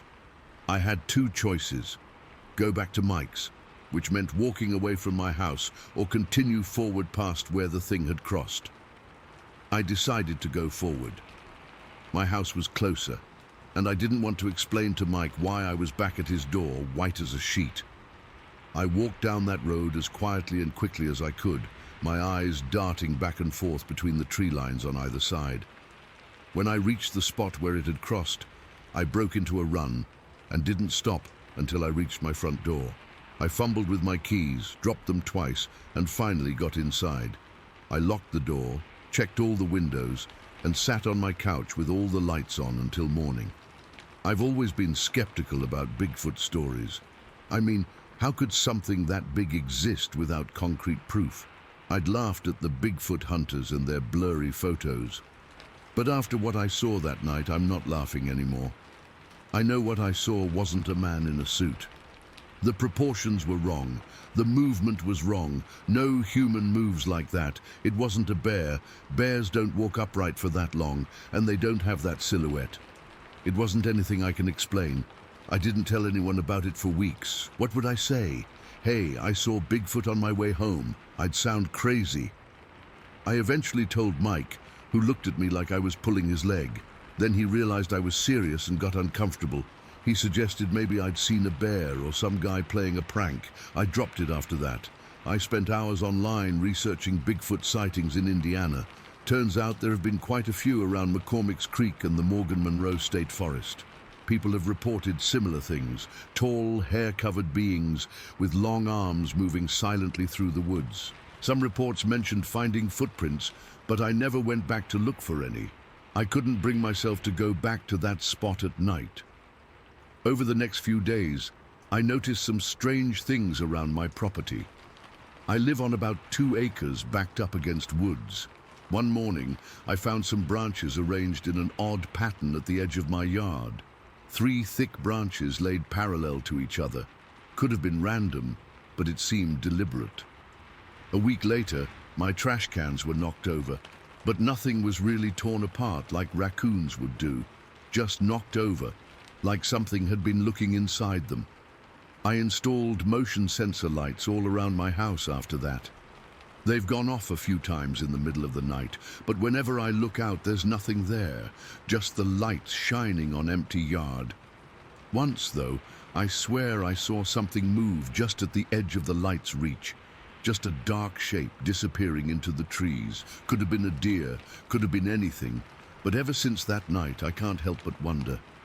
I'm not the same person I was before that night. I used to love hiking in those woods. Now I find myself constantly looking over my shoulder, listening for that sudden silence that means something's watching. I still go out during the day sometimes, but never alone, and never without my dog. And I absolutely refuse to walk that stretch of road at night again. I drive it sometimes, and even then, my heart rate picks up when I approach that street lamp. The thing that gets me is how silent it was. Every other animal makes noise, twigs snapping, leaves rustling, something. But this thing moved like a ghost. If it hadn't stepped into that pool of light, I never would have known it was there. How many times have I been in those woods with something like that nearby, completely unaware? I'm not trying to convince anyone this was real. I know what I saw, and it's changed how I see the world. There are things out there we don't understand, things that shouldn't exist according to what we're taught, but they're there anyway. I've become more vigilant in wooded areas now, especially after dark. I pay attention to the sounds, or the lack of sounds, around me. Sometimes I wonder if it saw me too, if it was aware of me standing there frozen in fear. Does it remember me the way I remember it? Does it avoid my property?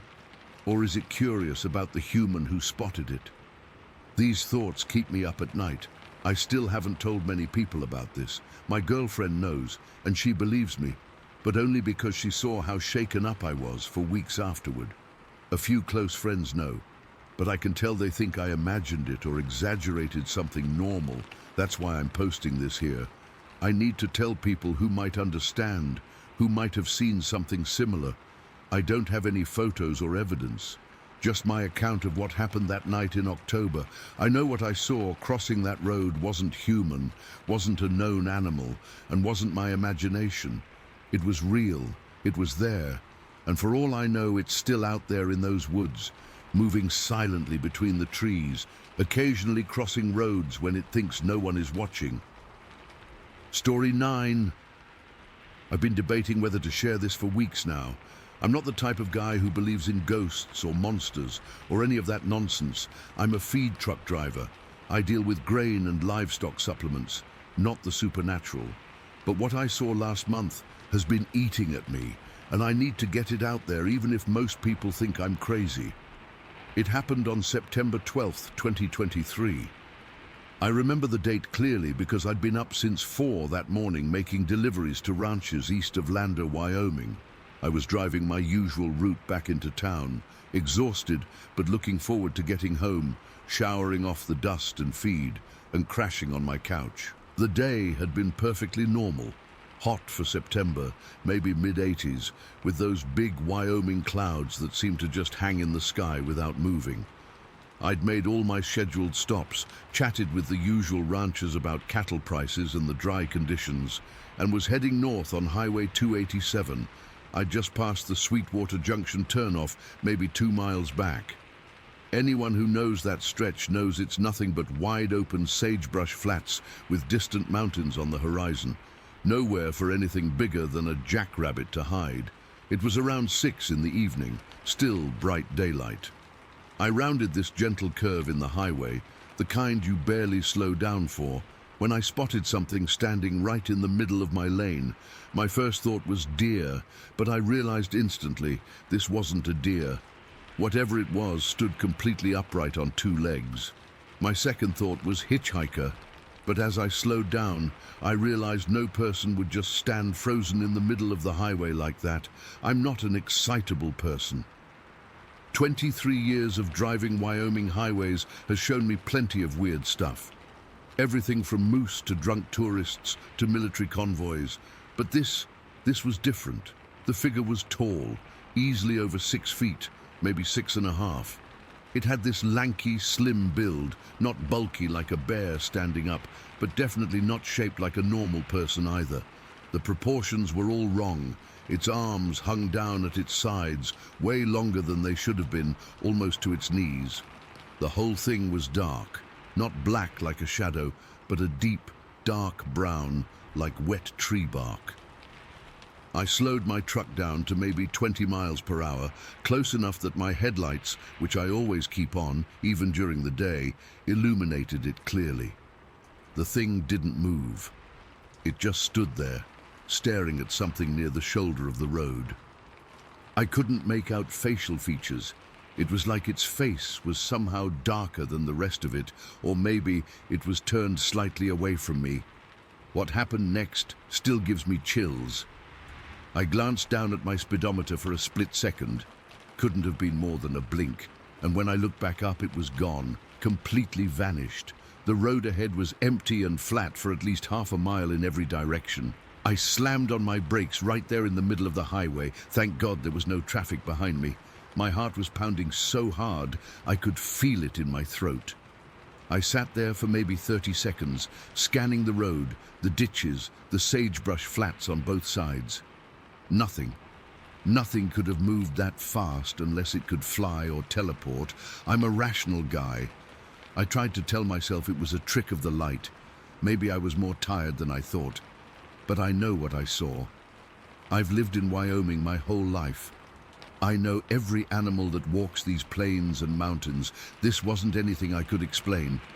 I pulled my truck over to the shoulder and got out, half expecting to see whatever it was hiding in the ditch.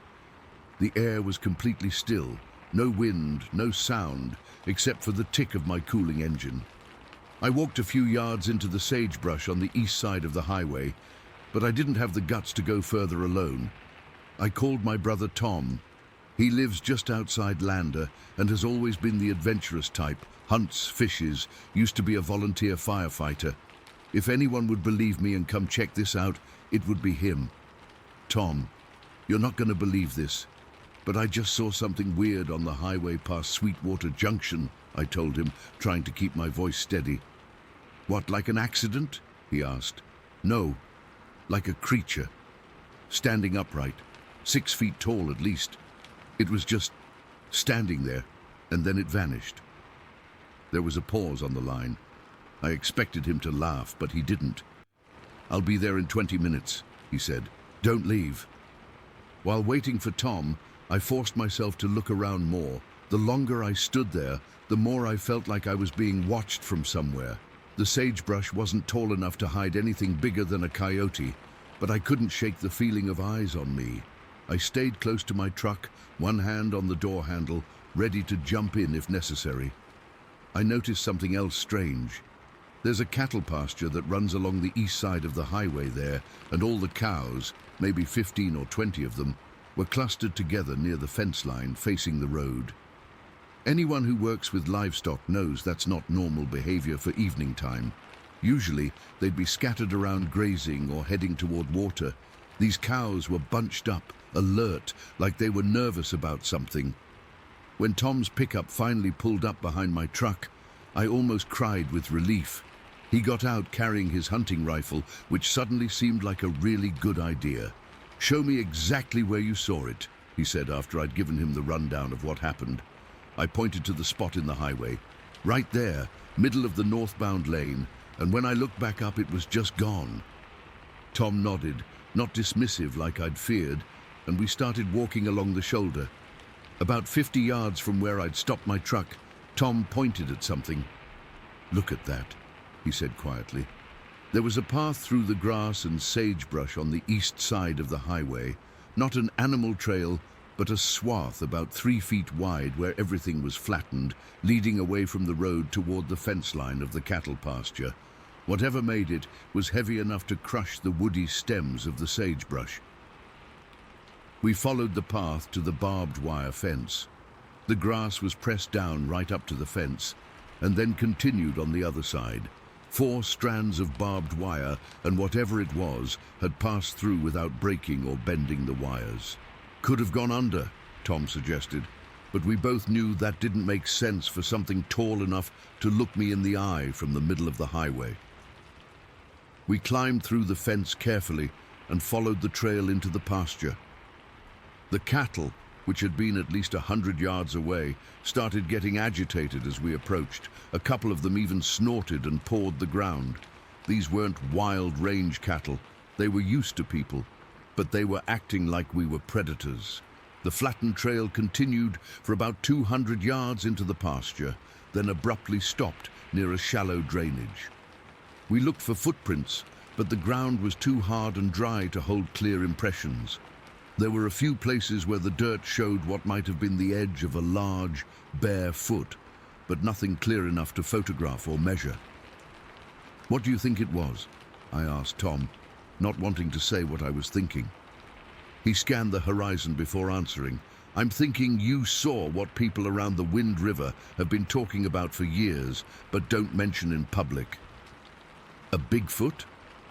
I finally said it out loud, and it sounded ridiculous even to me. Or something like it, Tom said. Remember when Bill Redmond claimed he saw something watching his sheep from the tree line up near Brooks Lake? Everyone thought he was crazy or drunk. I did remember. That was back in 2017, and Bill had been so insistent that people eventually stopped inviting him to community events.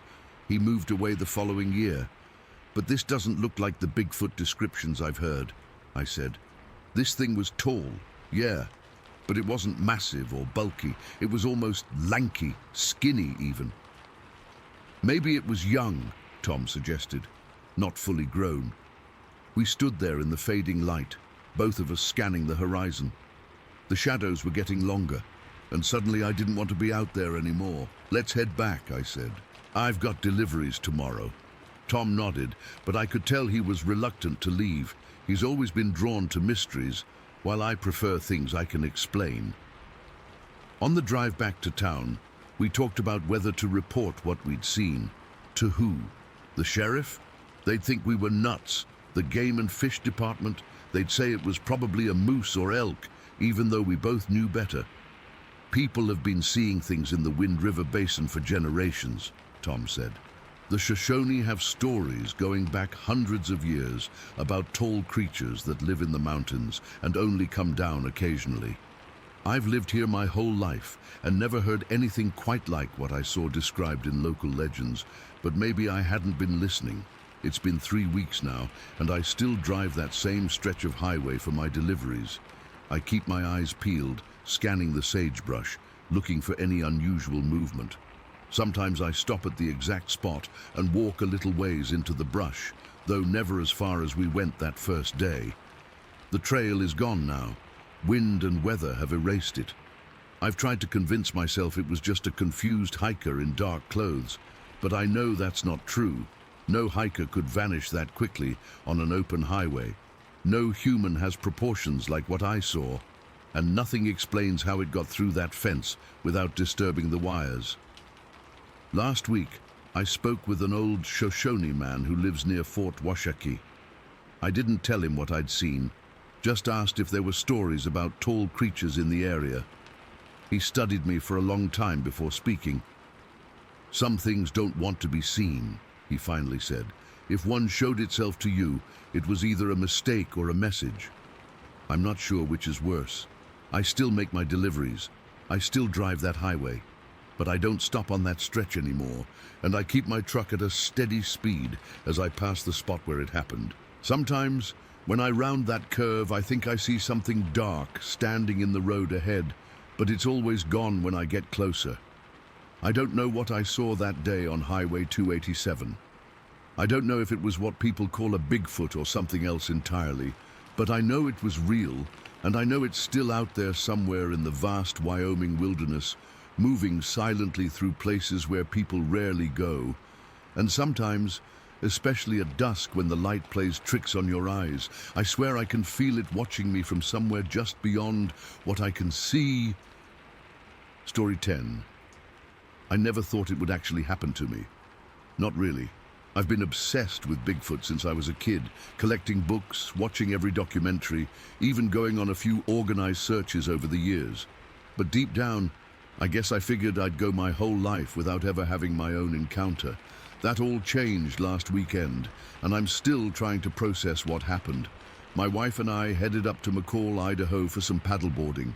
We love this area because it's usually pretty quiet, especially the meanders that connect Piot Lake to Upper Piot Lake. It's this winding river section with dense forest on both sides, the kind of place where you can really disconnect.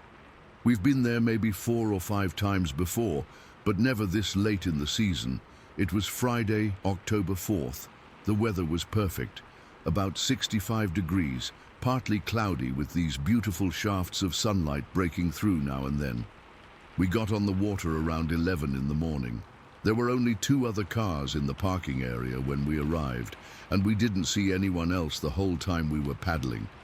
We headed upriver, taking our time, just enjoying the scenery and the quiet.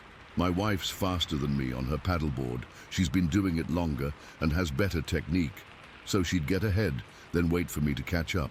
We'd been paddling for about 3 hours, making our way toward Upper Piot. My shoulders were starting to get tired, and I spotted this perfect little sandbar jutting out from the eastern bank. I paddled over and stepped off onto the sand to take a break. My wife was maybe 100 yards ahead at this point. She waved and called back something about going just a bit further before turning around. I was happy for the rest, so I just gave her a thumbs up and watched her disappear around the next bend. Standing there alone, I decided to take some video. I had this cheap GoPro knockoff camera, nothing fancy, but it does the job. I did a slow spin, capturing the whole panorama. The winding river, the mountains in the distance, the thick forest pressing in from both sides. The place was absolutely silent, except for water lapping against the shore and the occasional bird call. After finishing my 360-degree sweep, I lowered the camera, and that's when I saw them, directly across the river, maybe 70 yards away, standing perfectly still between the trees, were two massive figures, side by side, just watching me. My brain kind of short-circuited for a second. At first, I thought they were other hikers or maybe hunters wearing dark clothes, but no. These weren't human, not even close. They were huge. The one on the right was taller, I'd guess around 8 feet. The one on the left was maybe 7.5 feet, both incredibly broad through the shoulders, much wider than any human could be, dark brown or black in color. I couldn't tell if it was fur or hair covering them, but they weren't wearing clothes, that's for sure. Their arms hung down to their knees. Actually seeing that in real life, those proportions, it's nothing like what you'd expect from a person in a suit. The way they stood was so natural, but so inhuman. A shaft of sunlight was breaking through the trees, right where they were standing, and I could see their faces. God, those faces. The best way I can describe it is like a cross between a really bad gorilla mask and something out of early human history, but alive and intelligent. They had these pronounced brow ridges, wide nose bridges, no real chin to speak of. Their heads were rounded at the top, not pointed like in some of the fake footage you see. The strangest part was their stillness. They didn't move at all, just watched me. And I watched them. I don't know how long we stood there staring at each other. Probably only seconds, but it felt like time had completely stopped. My heart was pounding so hard I could feel it in my throat. My hands started shaking. Finally, my brain kicked back into gear, and I remembered the camera in my hand. I fumbled with it, trying to hit record, but in my panic, I hit the power button instead and turned the damn thing off. By the time I got it back on and pointed in their direction, they were gone. Just gone. No sound, no movement I could detect. These two massive creatures had vanished into the forest without making a single noise. I stood there frozen, scanning the tree line, desperate to see them again. My mind was racing. Did that really just happen? After all these years of believing, searching, hoping, had I actually seen not one but two Sasquatch? I heard my wife's voice calling from upriver. She'd turned around and was paddling back toward me. I called out to her, my voice cracking with emotion. I just saw two Bigfoots right there across the river. She paddled faster, asking if I was serious. When she reached the sandbar, she must have seen the look on my face because she didn't question whether I'd really seen something. She just asked what they looked like, where exactly they'd been standing. I was pointing across the river, trying to describe exactly where they'd been, when this wave of emotion hit me. I'm 54 years old. I've believed in these creatures my entire life. I've been laughed at, dismissed, made fun of by friends and family. And now I'd finally seen them with my own eyes. I felt tears welling up, which was embarrassing, but I couldn't help it. I grabbed my board and paddled out toward the middle of the river, still scanning the tree line. I even started talking out loud, saying things like, "Please let me see you again, and I'm not here to hurt you." My wife probably thought I was losing it, but she just paddled alongside me, quietly scanning the forest too. I thought I saw a face, just for a split second, in a different part of the tree line, maybe 50 yards downstream from where I'd seen the pair. I started snapping photos with my phone, pointing it in that general direction and taking dozens of shots, hoping I'd catch something.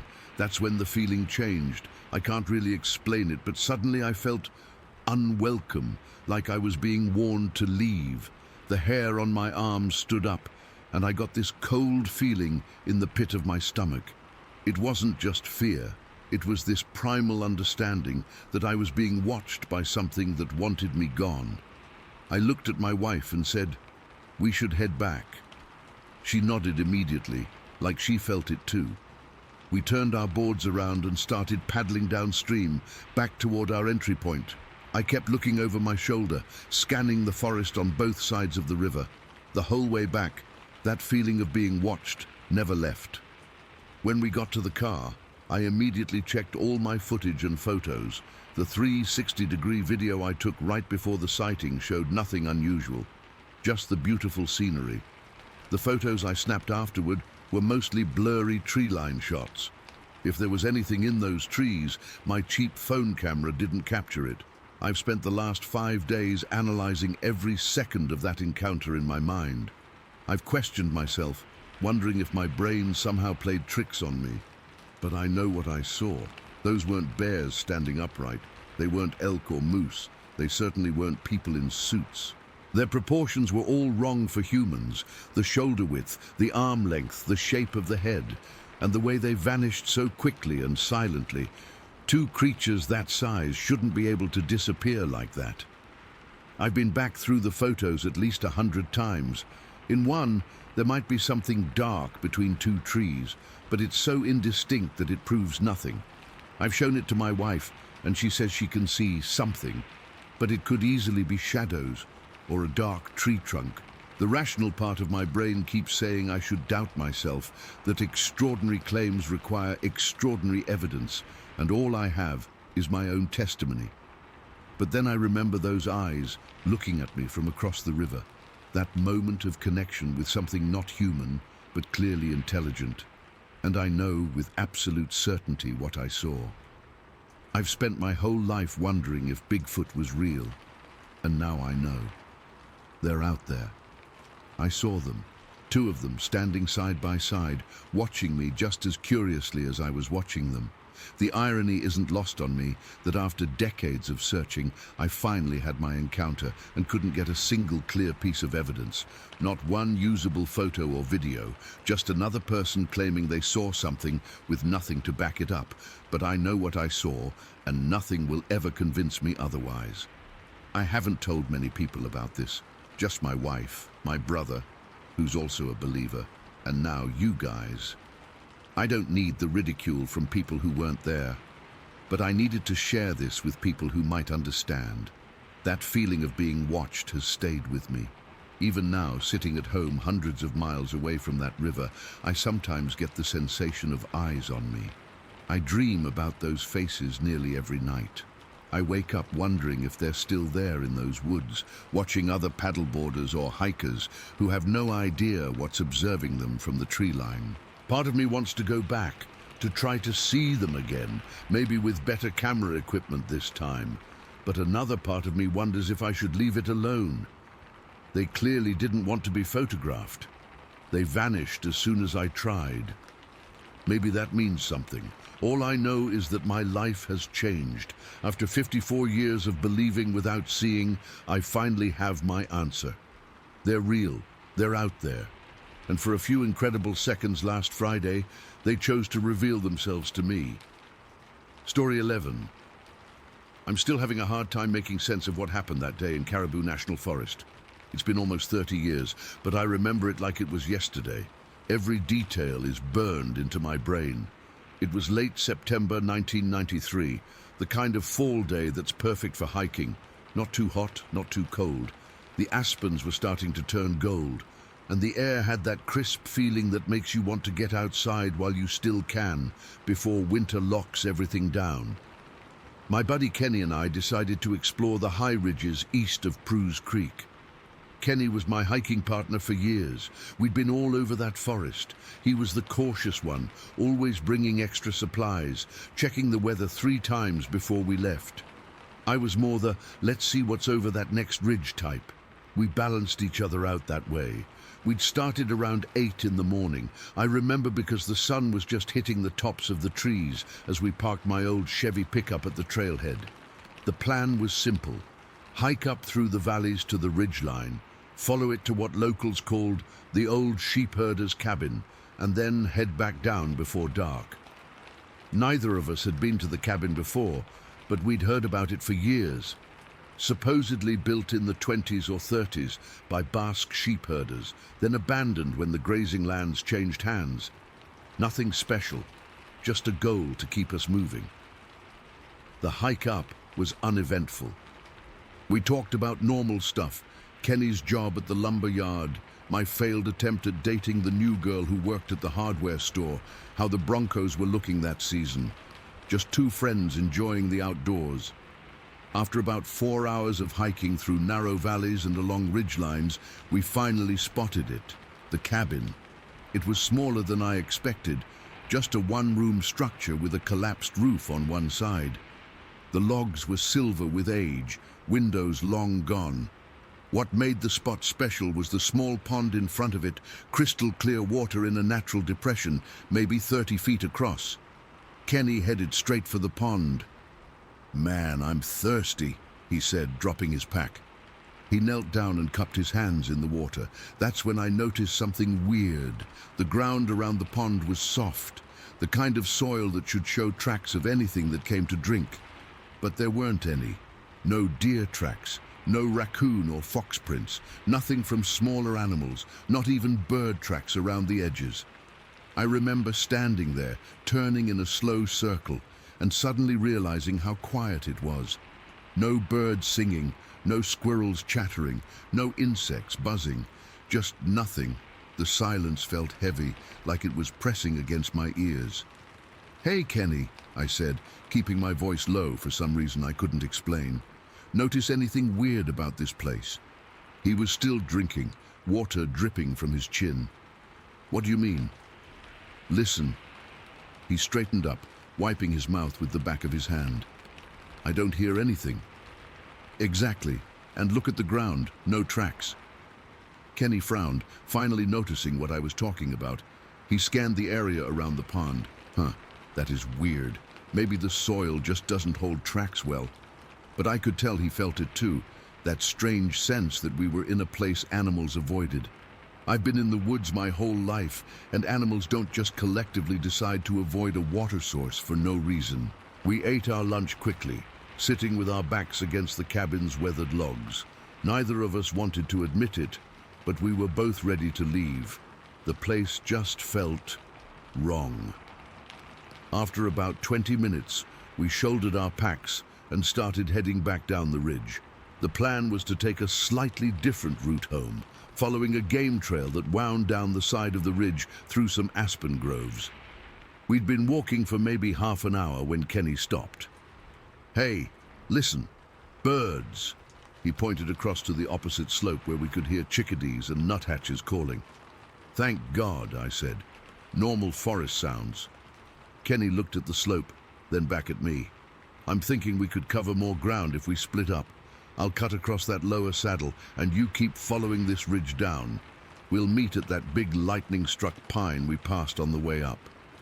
I didn't love the idea of splitting up, not because I was scared, but because the terrain was rough. But Kenny was an experienced hiker, and it made sense to cover more ground before sunset. "Take this," I said, handing him my small shotgun. It was just a little .410, something I carried for grouse or the occasional rattlesnake. Kenny had left his rifle in the truck, thinking we wouldn't need it. He took it, tucked it under his arm, and started picking his way down the slope. I watched as he navigated through a patch of thorny brush about 50 yards below me. The thorns were catching on his clothes, and I could see him struggling a bit, but making progress. That's when I heard it. From somewhere above Kenny's position, there was a massive crashing sound, like something large moving through the underbrush. Then 3 fast, heavy footfalls that literally shook the ground. Thud, thud, thud. Not like an animal running on 4 legs, but something bipedal, something big. I looked up the slope, and that's when I saw it. About 20 yards above Kenny was I don't even know what to call it, a creature, bipedal, running downhill directly toward him. It was huge, 7, maybe 8 feet tall, with reddish-brown hair or fur covering its body. Broad shoulders, probably 3 feet across. Its head was set low, like it didn't have much of a neck, and there was a distinctive pale patch at the top of its head. The way it moved was all wrong, too fast for something that size, too powerful. Each stride covered maybe 6 or 7 feet, and it was moving with purpose. straight toward Kenny. I started shouting, "Kenny, Kenny, look out above you!" He couldn't hear me at first over the sound of his own movement through the brush. The creature was closing the distance fast, maybe 30 yards from Kenny now. "Kenny, run! There's something coming!" He finally heard me. He stopped and looked up at me, confused. I was pointing frantically up the slope behind him, still shouting. He turned, and though I don't think he saw the creature directly, he must have caught movement or sensed something because his face just drained of all color. Kenny started pushing back through the thorns the way he had come, moving faster now, not caring about the scratches. I could see blood on his arms and face where the thorns were cutting him, but he wasn't feeling it. His eyes were wide with panic, focused only on getting away. In his rush, the shotgun went off.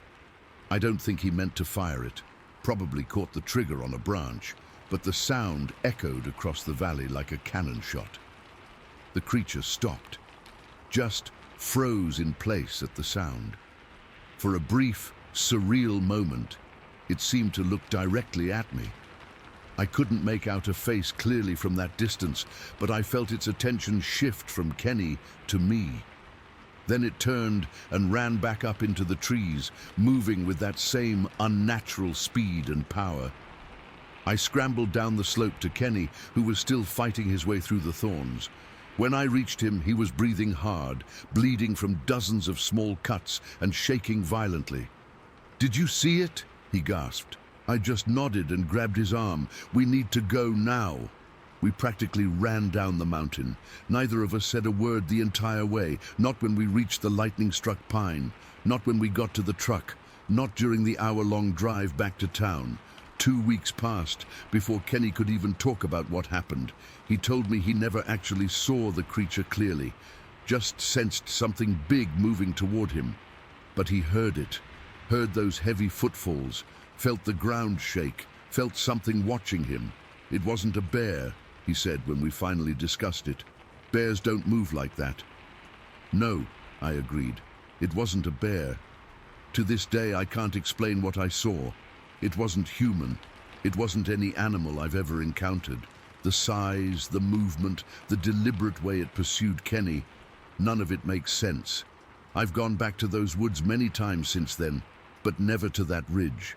Never near that cabin with its too quiet pond and trackless shores. Kenny moved away the following year, said he couldn't look at the mountains the same way anymore.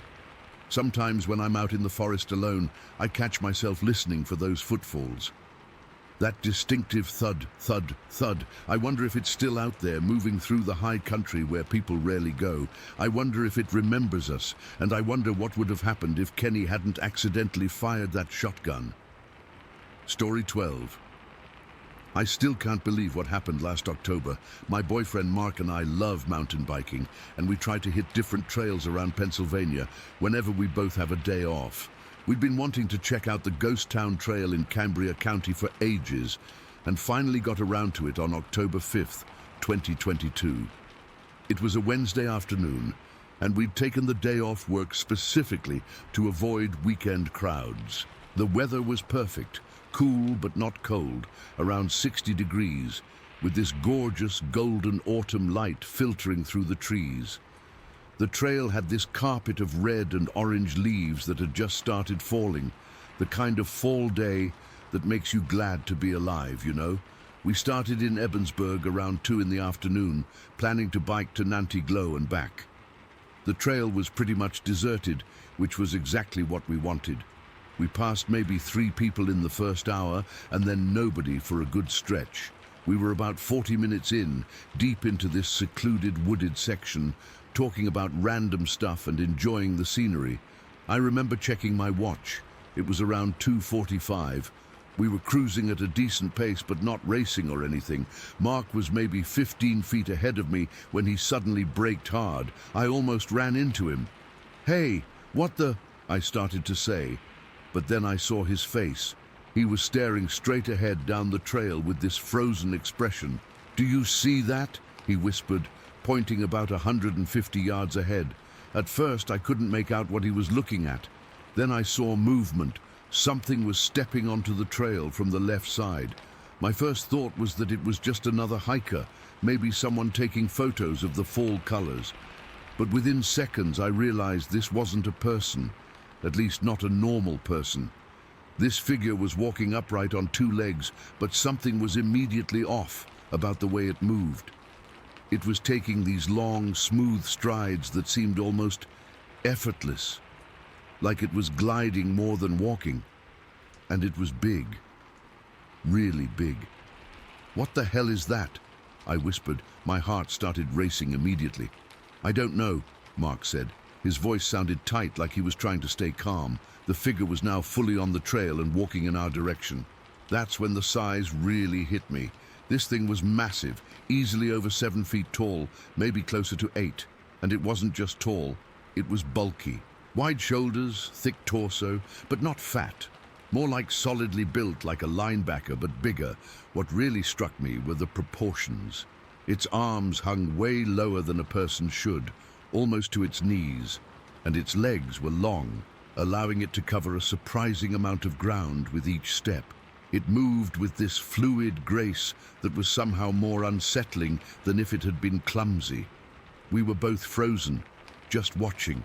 I wasn't even breathing. The whole thing probably lasted only 15 or 20 seconds, but it felt like forever. Then, suddenly, it seemed to notice us. There wasn't any dramatic reaction, no roaring or chest beating or anything like that. It just turned.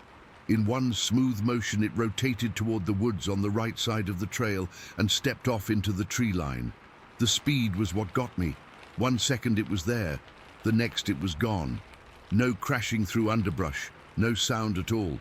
It just melted into the forest. I strained to remember if I heard anything, breaking twigs, rustling leaves, but there was nothing. Complete silence. We sat there on our bikes for what felt like minutes, but was probably only seconds. "Did you just see that?" Mark finally said, his voice higher than normal. "Yeah," I managed to croak out. "What the hell was that?" I think we just saw Bigfoot," he said, and despite the situation, I could hear excitement creeping into his voice. My first instinct was to laugh it off. Bigfoot isn't real, right? That's what I'd always thought. But what we'd just seen, it wasn't a bear. Bears don't walk upright like that for that distance, and it definitely wasn't a person. No human moves like that or has those proportions. "Should we go see?" Mark asked, already putting his foot back on the pedal. Part of me wanted to turn around and race back to Ebensburg as fast as possible, but curiosity won out. We slowly started biking forward, scanning the woods on both sides of the trail. My hands were shaking on the handlebars. When we reached the spot where it had crossed, we stopped. There was nothing to see, no giant footprints, no broken branches, no sign anything had passed through at all. The forest floor was covered in several inches of dry leaves that shifted with every breeze. "It went in somewhere around here," Mark said, pointing to a section of woods that looked exactly like every other section. We got off our bikes and stood at the edge of the trail, peering into the forest. The trees weren't particularly dense, but after about 30 yards, the terrain sloped downward, and we couldn't see much beyond that. "Hello?" Mark called out. Not super loud, but enough that something nearby would hear. I immediately punched his arm. "What are you doing?" I hissed. "I don't know," he admitted, "just seeing if it would respond." We waited, but there was only silence, not even birds singing. That's when I noticed another strange thing. I hadn't smelled anything. Aren't Bigfoot supposed to smell terrible, like a skunk or wet dog? But there had been no odor at all. "We should keep going," I said finally. I wasn't comfortable standing there any longer, feeling exposed. We continued our ride to Nanty Glo, but the easy conversation and relaxed mood from earlier were gone. We kept scanning the woods, jumping at every sound. We didn't see anyone else on the trail for at least another half hour. When we finally reached Nanty Glo, we stopped at a little convenience store for water. While Mark was inside, I Googled Bigfoot sightings Pennsylvania on my phone. Turns out Cambria County has had quite a few reports over the years. I'd had no idea. On the ride back, we decided to stop at the same spot and look more carefully. The sun was lower now, around 5:15 or so, casting long shadows through the trees. We spent about 20 minutes searching the area, looking for any sign. Broken twigs, hair caught on branches, depressions in the leaf litter. "What did you see exactly?" I asked Mark as we searched. "Like details." "It was dark," he said. "Not black, but like a dark brown, and it was covered in hair or fur, but not super shaggy like you see in those fake Bigfoot videos. More like, I don't know, a short-haired dog, and the way it moved, that's what convinced me. No person moves like that." I nodded. The stride length was impossible, and how quick it disappeared without making noise. We didn't find anything conclusive, just a broken branch about 7 feet up on a tree that might have been snapped by anything. Eventually, we gave up and continued back to Ebensburg, making it to our car just as dusk was settling in. On the drive home, we kept going over what we'd seen, trying to rationalize it. Could it have been a bear with mange? No, the movement was all wrong. A person in a costume? The fluid motion and the height made that seem impossible. Plus, who would be out there in the middle of nowhere on a Wednesday afternoon in a Bigfoot costume? The more we talked, the more certain we became about what we'd seen. It was a Sasquatch, a real, living Bigfoot. I've spent hours since then reading about other encounters. So many details match up with what we saw. The fluid movement, the proportions, the quick and quiet disappearance. I've always been skeptical about paranormal stuff, but this experience changed something fundamental in me. The thing that sticks with me most isn't fear, though I was definitely terrified in the moment. It's more this sense of wonder, like I've glimpsed something that most people will never see, something that shouldn't exist according to science, but clearly does. We went back to the trail 2 more times in the following weeks, bringing a better camera and even a plaster casting kit for footprints, but we never saw it again. I still scan the trees whenever we're on wooded trails now, not out of fear, but hope. I don't tell many people about this. Most would think we're crazy or lying, but I know what I saw. It was there, and then it wasn't, leaving no trace except the memory burned into our minds. A 7-foot-tall mystery that simply stepped off the trail and vanished into the Pennsylvania woods. Sometimes I wonder if it watches hikers and bikers from the trees all the time, and we just happened to catch it in a rare moment when it thought it was alone. How many people have biked past something extraordinary without ever knowing it was there? I still can't explain what we saw that day. I just know it changed the way I see the world. There are things out there we don't understand, living alongside us, mostly unseen. And sometimes, if you're in the right place at the right time, you might just catch a glimpse of them. Story 13. I've never told this story outside my immediate family, because honestly, who the hell would believe me? But it's been almost 2 years now, and I still wake up in cold sweats thinking about those eyes staring at me. So I'm putting this out there. Take it or leave it. This happened in early September of 2021. My dad and I had been doing this newspaper route in Pickens County, Alabama for about 3 years. It was decent money on the side. I was 23, living at home trying to save up for my own place while working a main job at the local hardware store. Dad was approaching retirement and liked the extra cash. Our route started at 4 in the morning, and we'd usually be done by 7. That morning was foggy, but nothing unusual for that time of year. It was still dark out, obviously, and the humidity was making everything feel kinda sticky. Dad was driving his old Ford F-150 while I handled the papers, grabbing them from the back seat, wrapping them in plastic bags if it looked like rain, and either tossing them onto driveways or putting them in mailboxes, depending on what each customer wanted. We were about halfway through our route, maybe around 4:30 a.m., when we pulled into the Hendersons' long driveway. They lived in this big house set back from the road, surrounded by dense woods. Their property always gave me the creeps, even in daylight. It was isolated, with these massive old oak trees that seemed to lean over the house. but we'd delivered there hundreds of times before without any issues. Dad idled the truck at the end of their driveway.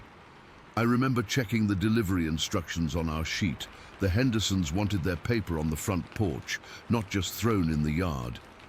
I was about to hop out when something caught my eye across the lawn. At first I thought someone had left a garbage bag out. It was just this dark mass near the edge of the yard, but then it moved. "Dad," I said, "what's that?" He leaned over to look through my passenger window. Probably just a deer. But it wasn't a deer. As my eyes adjusted, I could see it was walking on 2 legs, not 4. It was massive, way too big to be a person. My first thought was somehow a gorilla had escaped from somewhere, as crazy as that sounds. "That's not a deer," I whispered. I don't know what that is." The creature was walking across the lawn toward the tree line, maybe 50 yards away from us. It moved with this weird, fluid stride. Not clumsy like you'd expect something that big to be. Its arms hung down almost to its knees. Dad turned the headlights to bright, and that's when it stopped. It turned toward us, and I swear my heart nearly stopped. For a second it just stood there, illuminated in the headlights. Then it changed direction. It started walking straight toward our truck. "Drive," I said. "Dad, drive." But my dad didn't move. He just sat there, hands gripping the steering wheel so tight his knuckles were white. Later he told me he was too shocked to react. The creature kept coming closer, moving with purpose now. I realized it was heading straight for my side of the truck, straight for my window. I tried to roll it up, but in my panic, I hit the wrong button and it went down instead. By the time I corrected my mistake, it was too late. It was right there, standing beside our truck, looking in at me. I can't emphasize enough how massive this thing was. It had to be at least 7 feet tall, probably taller. Its shoulders were incredibly broad, like a bodybuilder but wider, more natural. Its chest was barrel-shaped and muscular, tapering down to a narrower waist. The proportions were human-like but exaggerated, more powerful. Its arms were tensed, with muscles clearly defined even under all the hair. And there was hair, dark brown or black, covering its entire body. Not super long and shaggy like you see in movies, but more like a short, dense coat. In some places it was matted with what looked like mud or tree sap. The hands were curled into fists at its sides, and they were huge, easily twice the size of my own. I could see thick, dirty nails that looked almost like claws. But it was the face that I'll never forget as long as I live. The face that still shows up in my nightmares. Its head was shaped kind of like a human's, but with a heavy, pronounced brow ridge that shadowed its eyes. The nose was wide and flat, with large nostrils that flared as it breathed. And its eyes, Jesus, its eyes. They were set far apart, much farther than a human's, and they were dark. So dark I couldn't distinguish pupils from irises. They reflected the headlights with this reddish glow, like a deer's eyes in photos, but somehow more intelligent. Then it leaned down toward my window, bringing that face just feet away from mine. I could smell it. This musky, earthy odor mixed with something rotten, like decaying vegetation or old meat. Its breath fogged the glass slightly as it exhaled. It opened its mouth and I saw its teeth. They weren't the sharp fangs you'd expect from a predator. They looked almost human-like, flat molars in the back, but with larger canines at the front. They were set in thick pinkish gums, and I remember noticing they were stained yellowish brown. And then it made a sound, not a howl or a scream like in the movies. It was a deep rumbling growl that started in its chest and seemed to vibrate the entire truck. It was low-pitched, but incredibly loud, like standing next to a subwoofer playing a bass note. I could feel it in my chest, in my bones. I couldn't move, I couldn't speak, I couldn't even breathe. We just stared at each other, this thing and me, for what felt like forever, but was probably only a minute or two. The whole time, it kept making that growling sound, never taking its eyes off me. I'd like to say I reacted bravely, but the truth is, I completely lost it. I was so terrified that I actually pissed myself right there in the passenger seat. I could feel the warm wetness spreading across my jeans, but I was too scared to even be embarrassed. My dad later told me I was making this high-pitched whimpering sound, but I don't remember that. What I do remember is the way it reacted when it saw how scared I was. There was this moment, and I know this sounds crazy, but there was this moment where I swear I saw something like recognition in its eyes. Not like it knew me personally, but like it recognized what fear looked like and understood what it was doing to me. And then, just as suddenly as it had approached, it straightened up to its full height. It unclenched its fists, flexed its fingers, and took a step back from the truck. It gave me one last look, not aggressive anymore, just intense. Then it turned and walked away toward the tree line. Its walk was nothing like a gorilla or an ape. It didn't knuckle walk or hunch over. It walked upright, completely bipedal, with these long, purposeful strides that covered ground quickly. Its arms swung at its sides, and its head was held high. It didn't look back once as it disappeared into the trees at the edge of the property. The moment it was out of sight, my dad slammed the truck into reverse and peeled out of that driveway so fast we left tire marks. He didn't say a word, just drove with both hands clenched on the wheel, breathing hard through his nose. I was shaking so badly I couldn't have spoken if I wanted to. We abandoned the rest of our route that day. Dad drove straight home, and we sat in the kitchen until sunrise, drinking coffee, not saying much. When Mom got up and found us there, with me still in my wet pants and both of us pale as ghosts, she thought someone had died. In a way, something had died. My certainty about what was and wasn't possible in this world. We called in sick the next day, and the day after that. When we finally went back to work, we requested a route change, claiming the roads on that part of the route were too rough on Dad's truck. No one questioned it. We never delivered to the Hendersons again. We never reported what we saw either. Who would believe us? The local police would think we were drunk or high. And what would they do anyway? Go looking for Bigfoot with flashlights and pistols? I've spent countless hours since then looking up Bigfoot sightings, reading about cryptids, trying to make sense of what I saw. There are other reports from that part of Alabama, dating back decades. Some of them describe creatures similar to what we encountered, but none of them capture what it was like to be there, to smell it, to hear that growl, to look into those eyes. I moved out of my parents' house 3 months after it happened. Couldn't stand being in that rural area anymore, knowing what was out there in the woods. I got an apartment in Birmingham, where the only monsters are human ones. Dad still does the paper route, but he hired someone to help him instead of me. He doesn't like to talk about what happened. The one time I brought it up on Christmas last year, he just shook his head and said, "Some things are better left alone, son." But I can't leave it alone. I need to understand what I saw that morning. Was it some undiscovered species? Some evolutionary offshoot of humanity that survived in the backwoods, or something else entirely? All I know for certain is that it was intelligent.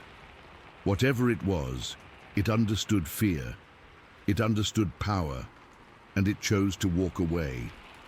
Sometimes I wonder what would have happened if it hadn't. Sometimes I dream that it didn't, that it tore the door off the truck and pulled me out into the darkness. Those are the nights I wake up screaming. Other times I dream about those eyes, just those eyes, staring at me through the glass, recognizing me, seeing me, knowing me. I don't deliver newspapers anymore. I don't go hiking. I don't go camping. I don't even like to be out after dark, because now I know that sometimes when you feel like you're being watched in the woods, you are, and sometimes what's watching you is something that shouldn't exist, but does. Something that knows exactly what you are, even if you have no idea what it is. Story 14. I've never told this story to many people. Most of my mates think I'm just spinning yarns after too many beers, but I swear on my life what I saw that day in the bush was real. I still get goosebumps thinking about it, even though it happened 3 years ago. I was working for a forestry company outside of Braidwood in New South Wales. My job was pretty straightforward. mapping potential logging zones, marking trees, taking soil samples, that kind of thing. I'd been with the company for about 4 years by that point, so I was comfortable working alone in the bush. Actually, I preferred it that way. Just me, my equipment, and the sounds of the Australian wilderness. That particular day started like any other. I remember it was mid-March, unusually humid for autumn. I'd packed a larger lunch than normal because I planned to cover a lot of ground, a new section about 15 kilometers from the main road that hadn't been properly surveyed yet. The area was beautiful in that quintessentially Australian way, tall eucalyptus trees scattered throughout, with vast patches of chest-high grass between them. The kind of landscape that tourists think is photogenic, but locals know is a bushfire waiting to happen. I'd been working since around 7 in the morning, methodically making my way through my survey grid. Nothing unusual happened until about 1 in the afternoon. I'd just finished eating my sandwich under the shade of a large gum tree and was packing up to continue when I noticed something odd. About 30 meters ahead of me, there was movement in the grass. At first, I didn't think much of it. Probably a kangaroo or maybe a wild pig. We get plenty of those out here, but as I watched, I realized the movement wasn't right. It wasn't the bounding of a roo or the crashing of a pig. It was deliberate, almost calculated, like something was carefully parting the grass to remain hidden. The movement created a kind of ripple effect through the tall grass, like when you run your hand through water. But this wasn't being caused by wind. The day was still, barely a breeze. This was something big, moving slowly, methodically. I stood up, my heartbeat quickening a bit. "Hello?" I called out, thinking maybe it was another surveyor or a local who'd wandered onto the property. No response. The movement continued, now shifting slightly to my left. I grabbed my backpack and GPS unit and started walking toward the disturbance, curious more than anything. As I got closer, maybe 15 meters away, the movement became more pronounced.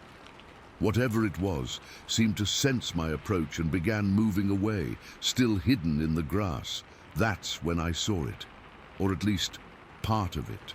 The grass parted just enough for me to glimpse a dark shape moving through it, something big that was crouching low.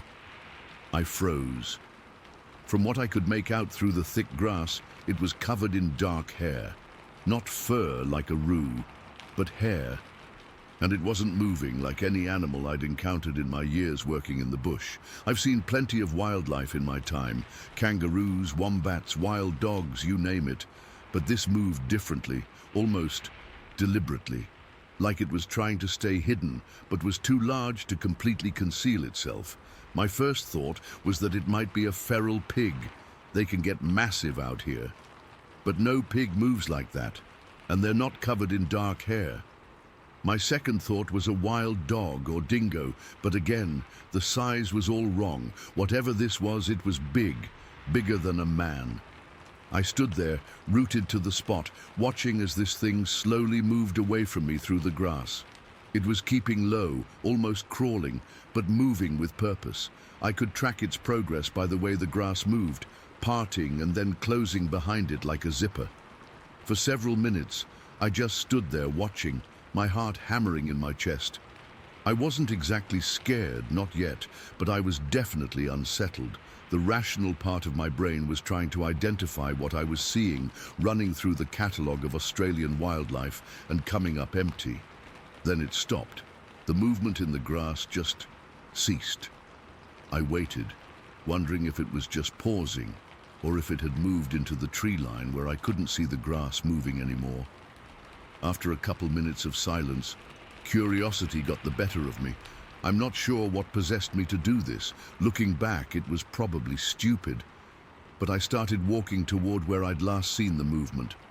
My boots crunched on the dry grass as I approached, and I found myself moving more carefully, more quietly than I normally would. When I reached the spot, what I found raised the hair on the back of my neck.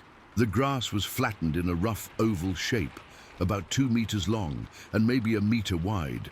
Not like when a kangaroo beds down, which leaves a smaller, rounder depression. This was larger, and the grass wasn't just flattened. Stems were broken in places, like something heavy had been there. But it was the smell that really got to me. There was this strong, musky odor hanging in the air, earthy, but with something else underneath. Not like any animal I'd encountered before. It reminded me a bit of wet dog mixed with something, I don't know, almost human-like, sweat maybe, but stronger, more pungent. I knelt down to examine the flattened area more closely. The grass was still warm where it had been pressed down. Whatever had been there had only just moved on. I looked for footprints or any clear sign of what had made the depression, but the ground was too dry and hard to hold prints clearly. There were some scuff marks in the dirt, but nothing definitive, no clear foot or paw shape I could make out. I stood up, suddenly aware of how quiet it had gotten. Usually the bush is full of sounds, birds, insects, the rustle of small animals. But now there was nothing, just that heavy silence that sometimes falls in the Australian wilderness, the kind that makes the back of your neck prickle. I scanned the surroundings, turning slowly in a circle. The chest-high grass stretched out in all directions, with stands of eucalyptus trees breaking up the landscape. Perfect hiding terrain for whatever this was. That's when I felt it, the sensation of being watched. I can't explain it rationally, but I just knew something was observing me. My eyes were drawn to a copse of trees about 50 meters away. The shadows between them seemed deeper, more solid than they should have been in the early afternoon light. And there, in those shadows, I caught a glimpse of something, just for a second, a darker patch within the darkness. 2 points of reflection, like eyes catching the light. Then nothing. My mouth went dry. I'm not a jumpy person. You can't be if you work alone in the bush. But in that moment, I felt genuine fear trickle down my spine. Not panic, but that deep, primal understanding that you are not the top of the food chain. I backed away slowly, never taking my eyes off that stand of trees. My hand fumbled for my phone in my pocket, thinking I should try to take a photo, but by the time I got it out, whatever I'd seen was gone. Just trees and shadows. I'd like to say I bravely investigated further, but that would be a lie. I turned and walked, not ran, but definitely walked briskly, back the way I'd come. The whole time, that feeling of being watched stayed with me, like a cold spot between my shoulder blades. When I got back to my vehicle, I sat there for a while, engine running, air conditioning blasting, trying to make sense of what I'd seen. Part of me wanted to dismiss it as just another animal, something normal that had seemed strange in the moment, but I couldn't reconcile that with what I'd observed. The deliberate movement, the size, that smell. I finished my work that day, staying in the clearer areas, away from the tall grass. I kept looking over my shoulder, kept scanning the tree line, but I didn't see it again. That night at the motel in Braidwood, I couldn't sleep. I kept replaying the encounter in my mind, trying to make sense of it. I Googled local wildlife, wondering if there was some animal I wasn't familiar with. Nothing fit. I even looked up Big Hairy Creature Australia bush, which led me down a rabbit hole of cryptid websites and folklore about the Yowie, Australia's version of Bigfoot or Sasquatch. I'd always scoffed at those stories. Still do, mostly. I'm not saying that's what I saw, but I saw something that day that I can't explain. Something that doesn't fit neatly into the catalogue of known Australian wildlife. The next day, I went back. I'm not sure why. Curiosity, I guess, or the need to prove to myself that there was a rational explanation. I went straight to the area where I'd seen the grass moving. In the clear light of morning, it all seemed so normal. The flattened area was still visible, but less pronounced after a night of dew and slight wind. The smell was gone. I spent an hour searching for tracks, for hair, for any physical evidence. Found nothing conclusive. Just more scuff marks in the dirt, a few broken branches on the edge of the tree line that could have been caused by anything. I've been back to that area several times since then, for work and once just on my own time. never seen anything like it again. But I remain vigilant whenever I'm in the bush now. I find myself scanning the grass, watching for that deliberate movement, listening for the silence that falls when something unnatural is near. I don't know what I saw that day near Braidwood. I don't have a name for it, don't have proof it exists, but I know what I experienced. Something was watching me from the grass, something large and intelligent enough to stay hidden, something that doesn't appear in any wildlife guide I've ever read. Sometimes at night I still dream about those eyes in the shadows, and I wake up with that same feeling of being watched by something I can't quite see. And in those moments, I know with absolute certainty that we don't know everything that lives in the vast emptiness of the Australian bush. There are things out there hiding in the grass, watching and waiting, things that don't want to be found. Story 15. I still get chills when I think about what happened last summer at Pinewood Valley. It's been 8 months, but I can't shake the feeling that we were being hunted that night. It was supposed to be a simple weekend trip, just me, Dan, my buddy Mike, who I've known since high school, and our college friends Jess and Ryan. We'd been planning this camping trip for months. Mike had discovered this perfect clearing, about 3 miles from any marked trails in Pinewood Valley. Completely untouched, he kept saying. No tourists, no garbage, just pure wilderness. I should have known better than to get excited about being that isolated. We hiked in on a Friday afternoon in late July. The weather was perfect. Not too hot, clear skies. The hike was more challenging than we expected, with some steep sections where we had to help each other up with our heavy packs. By the time we reached the clearing around 4 in the afternoon, we were exhausted but pumped to have made it. The spot was exactly as Mike had described it. A beautiful open area surrounded by dense pine forest on all sides. A small stream ran about 50 yards from where we set up camp. We pitched our 2 tents on the flattest section of the clearing. Mike and I in one, Jess and Ryan in the other. After setting up camp, we collected firewood, filtered water from the stream, and Ryan grilled some burgers on the portable stove he'd insisted on carrying all the way in. We spent the evening around the campfire, drinking the beers we'd lugged in, worth every extra pound, telling stories and planning our hike for the next day. Everything was perfect. It must have been around 1 in the morning when we finally turned in. I remember checking my watch before crawling into my sleeping bag, thinking how incredibly quiet it was out there. No distant highway sounds, no planes overhead, just the occasional rustle of leaves and the soft hooting of an owl somewhere in the distance. That silence should have been peaceful, but looking back, I realize how unnatural it actually was. I fell asleep quickly, exhausted from the hike. But something woke me in the middle of the night. At first I couldn't place what had disturbed me, then I heard it, a soft tink against the rainfly of our tent.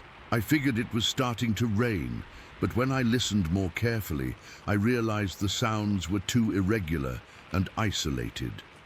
Tink. Then nothing for maybe 30 seconds. Then tink again. It sounded like something small hitting the tent, but definitely not raindrops. I lay there for a couple minutes listening to this pattern repeat. Mike was still fast asleep, snoring softly beside me. Tink, tink, then a slightly louder thud that actually caused a small indentation in the side of the tent. That's when I knew someone was throwing things at our tent. My first thought was that Ryan or Jess was messing with us. It wouldn't have been out of character for Ryan especially. He was always the prankster of the group. Very funny, asshole, I muttered, still half asleep and annoyed. I unzipped my sleeping bag and crawled toward the tent entrance, determined to catch whoever was throwing stuff and tell them to knock it off. I unzipped the tent flap and stuck my head out, ready to whisper shout at Ryan. The clearing was bathed in bright moonlight, almost bright enough to read by. I could clearly see Ryan and Jess's tent about 20 feet away, completely zipped up and still. No one was outside, no one was moving around the campsite. I was about to duck back inside when something caught my eye at the edge of the clearing, maybe 50 feet away. I froze, my hand still on the zipper of our tent. There, just inside the tree line, stood a figure. Even now, I struggle to describe exactly what I saw. It was tall, much taller than any of us, maybe 7 feet at least. It had wide shoulders and was standing perfectly upright in a way that immediately struck me as not quite right, not quite human. The moonlight didn't reach far into the trees, so the figure was mostly a silhouette, but I could tell it was watching me. I couldn't make out any facial features, but I could feel its gaze locked on me. The strangest part was how absolutely still it stood. Not swaying, not shifting weight from foot to foot like a person would, just perfectly still, like a statue someone had placed at the edge of the woods. I felt my heart hammering in my chest. My mouth went completely dry. I couldn't move, couldn't call out. We just stared at each other for what felt like forever, but was probably only 10 or 15 seconds. Then it shifted slightly, just a small movement, tilting its head as if studying me more carefully. That tiny movement broke the spell. I jerked back into the tent, fumbling with the zipper, my hands shaking so badly I could barely close it. "Mike!" I hissed, reaching over to shake him. "Mike, wake up!" He groaned and rolled over. "What the hell, man? It's the middle of the night." "There's someone out there," I whispered urgently. "Or something, standing in the trees, watching us." Mike sat up, instantly more alert. "What? Are you serious?" I nodded, still trying to process what I'd seen. Something was throwing stuff at the tent. I thought it was Ryan messing around, but when I looked outside, I don't know what I saw.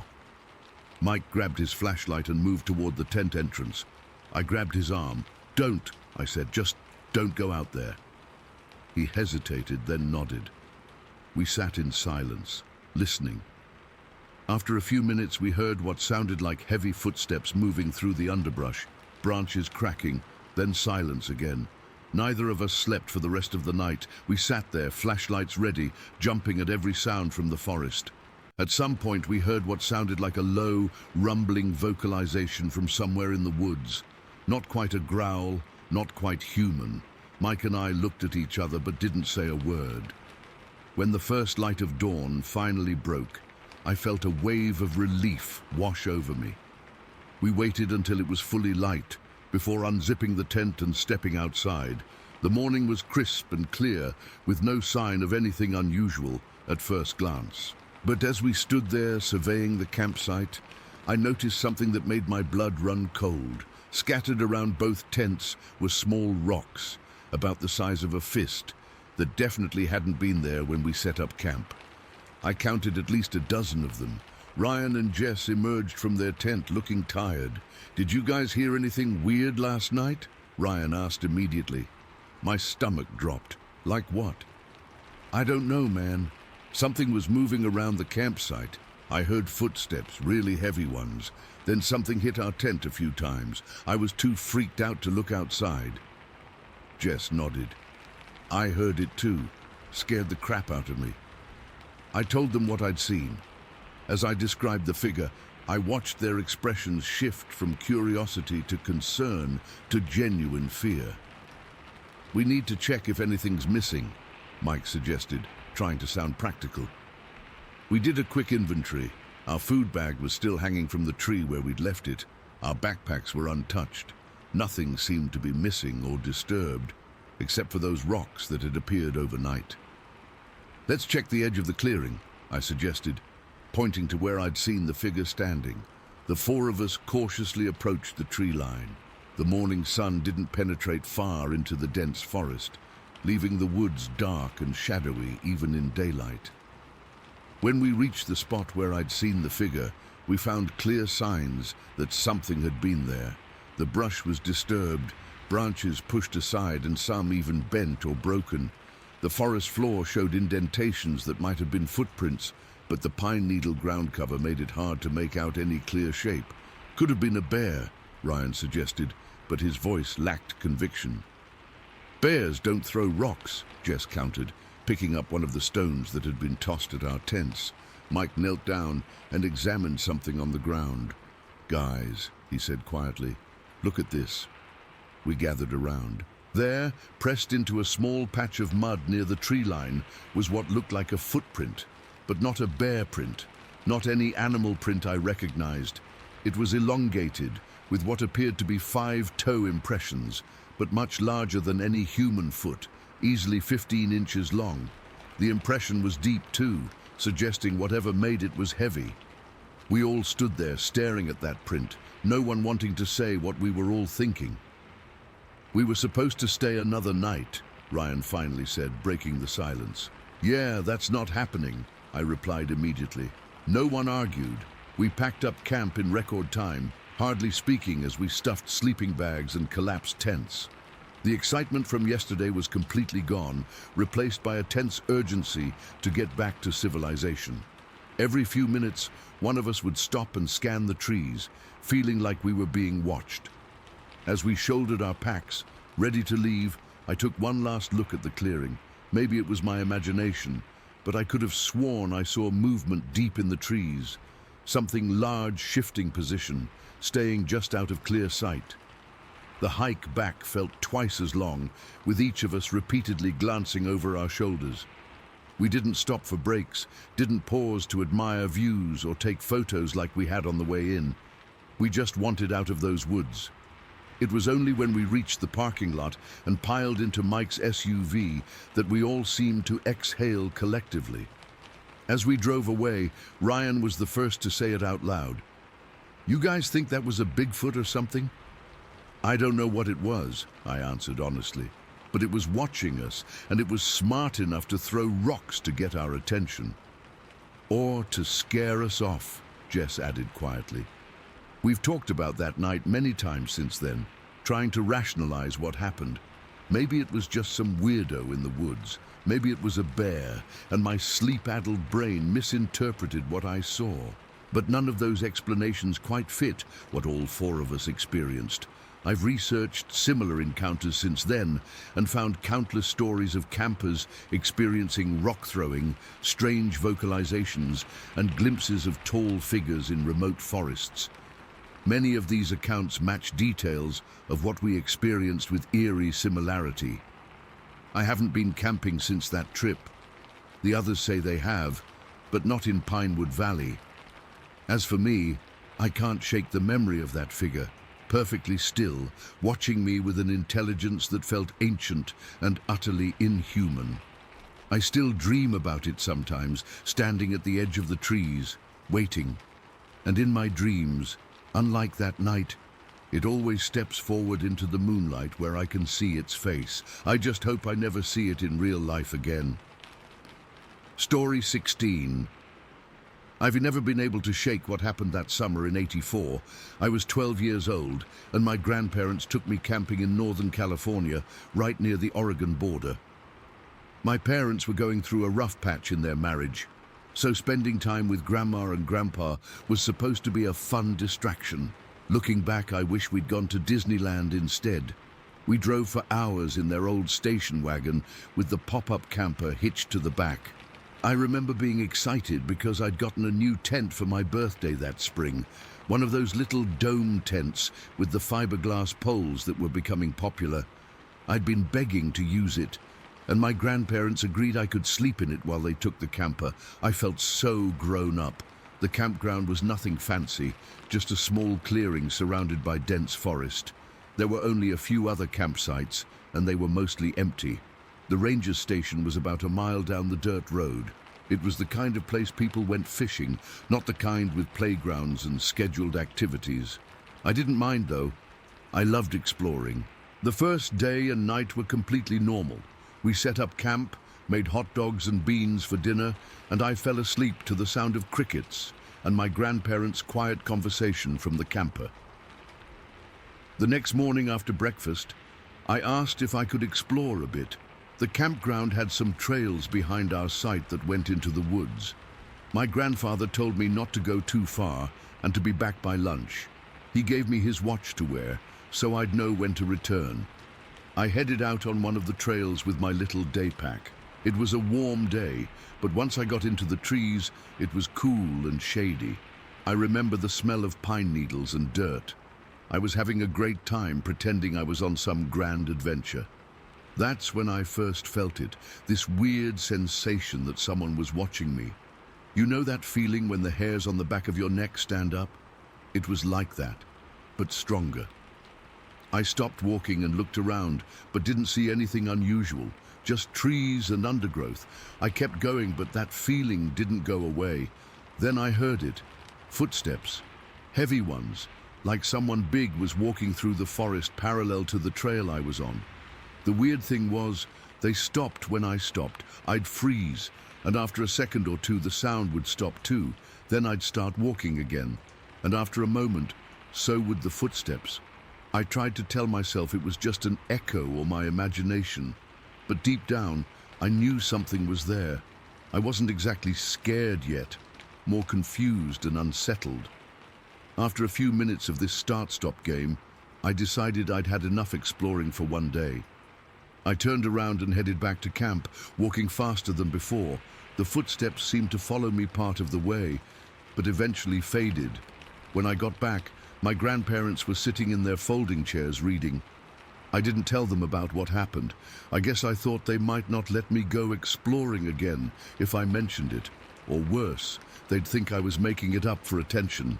Plus, nothing had actually happened. I hadn't seen anything, just heard some weird noises. Kids are weird like that sometimes. We keep things to ourselves when we should probably speak up. That night is when things got really terrifying. I went to bed in my tent around 9:30. My grandparents stayed up a bit longer, and I could see the glow of their lantern from the camper. I fell asleep pretty quickly. All that walking had tired me out. I don't know what time it was when I woke up. The campsite was completely dark and quiet. My grandparents must have gone to sleep, and even the crickets seemed to have stopped chirping. Something had pulled me out of a deep sleep, but I wasn't sure what. Then I heard it. The same heavy footsteps from earlier, but this time they were right outside my tent. Slow, deliberate steps that made the ground vibrate slightly. Whatever it was big, really big. I lay completely still in my sleeping bag, hardly daring to breathe. The footsteps circled my tent, not rushing, just methodically walking around, like it was examining my tent from all angles. I could hear twigs snapping under its weight. Then the breathing started, deep, heavy breathing, right outside the thin nylon wall of my tent. It wasn't like a person trying to be scary. It was just the natural sound of something large taking breaths. I could feel the warm air pushing against the tent fabric with each exhale. My heart was pounding so hard, I was sure whatever was out there could hear it. I wanted to scream for my grandparents, but I couldn't make a sound. It was like my voice was frozen in my throat. All I could do was lie there, eyes wide open in the dark, listening to this thing breathe just inches away from me. The worst part was when it pressed against the side of the tent. Not hard, not like it was trying to get in, but like it was leaning in to get a better sense of what was inside. The nylon pushed inward, and I could see the vague outline of something large. I couldn't make out any details in the darkness, just a mass that shouldn't have been there. I don't know how long it stayed there. It felt like hours, but it was probably only minutes. Eventually, the pressure against the tent eased, and the footsteps slowly moved away. I heard them fade into the forest, but I still didn't move. I couldn't. I was too terrified that any noise would bring it back. I stayed awake the rest of the night, clutching my sleeping bag up to my chin, straining to hear if it was coming back. I must have dozed off sometime near dawn, because the next thing I remember is waking up to birds chirping and sunlight filtering through the tent. When I crawled out of my tent that morning, I was shaking. I went straight to my grandfather, who was already up making coffee on the Coleman stove. I burst into tears as soon as I saw him. Between sobs, I told him everything, about the feeling of being watched the day before, the footsteps in the woods, and what had happened during the night. To his credit, he didn't dismiss me or tell me it was just a nightmare. He listened seriously, then put down his coffee, and walked over to my tent. That's when we saw them. Footprints. Large, human-like footprints circling my tent, exactly where I'd heard the steps. They were at least 15 inches long, much bigger than my grandfather's boots. The toes were clearly visible in the soft dirt. My grandfather stood there for a long time, just staring at those prints. Then he looked up at the dense forest around us. "Carol," he said, "I think we should move you into the camper tonight." He tried to play it cool for my sake, saying it was probably just a bear or maybe a transient passing through. But I could tell he was rattled. He kept looking at those footprints, and later that day I caught him measuring one with his hand and shaking his head. I spent the last night in the camper with my grandparents. Nothing else happened, but none of us slept much. We packed up first thing in the morning and headed home a day early. On the drive back, my grandfather asked me not to scare my grandmother by talking about it too much. I think he was trying to protect both of us. We never went back to that campground. When my parents asked how the trip was, my grandparents just said it had rained. It hadn't, and the fishing wasn't good. I followed their lead and didn't say much. It wasn't until years later, when I was in college, that I connected the dots. I was at a friend's house when a documentary about Bigfoot came on TV, as they described sightings in Northern California and Southern Oregon and talked about the creature's behavior, how it would observe people before approaching, how it was curious about humans but generally shy. Chills ran down my spine. Everything they described matched what happened to me. There was even a man on the show who had a similar experience while camping. He described the same heavy footsteps, the same feeling of being watched, the same breathing outside his tent.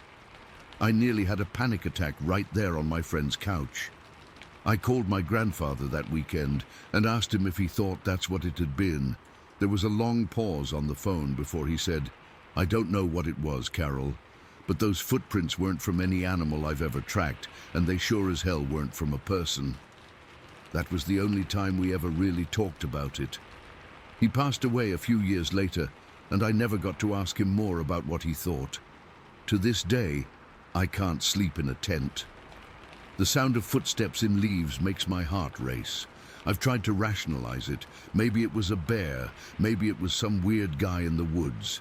But deep down, I know it wasn't either of those things.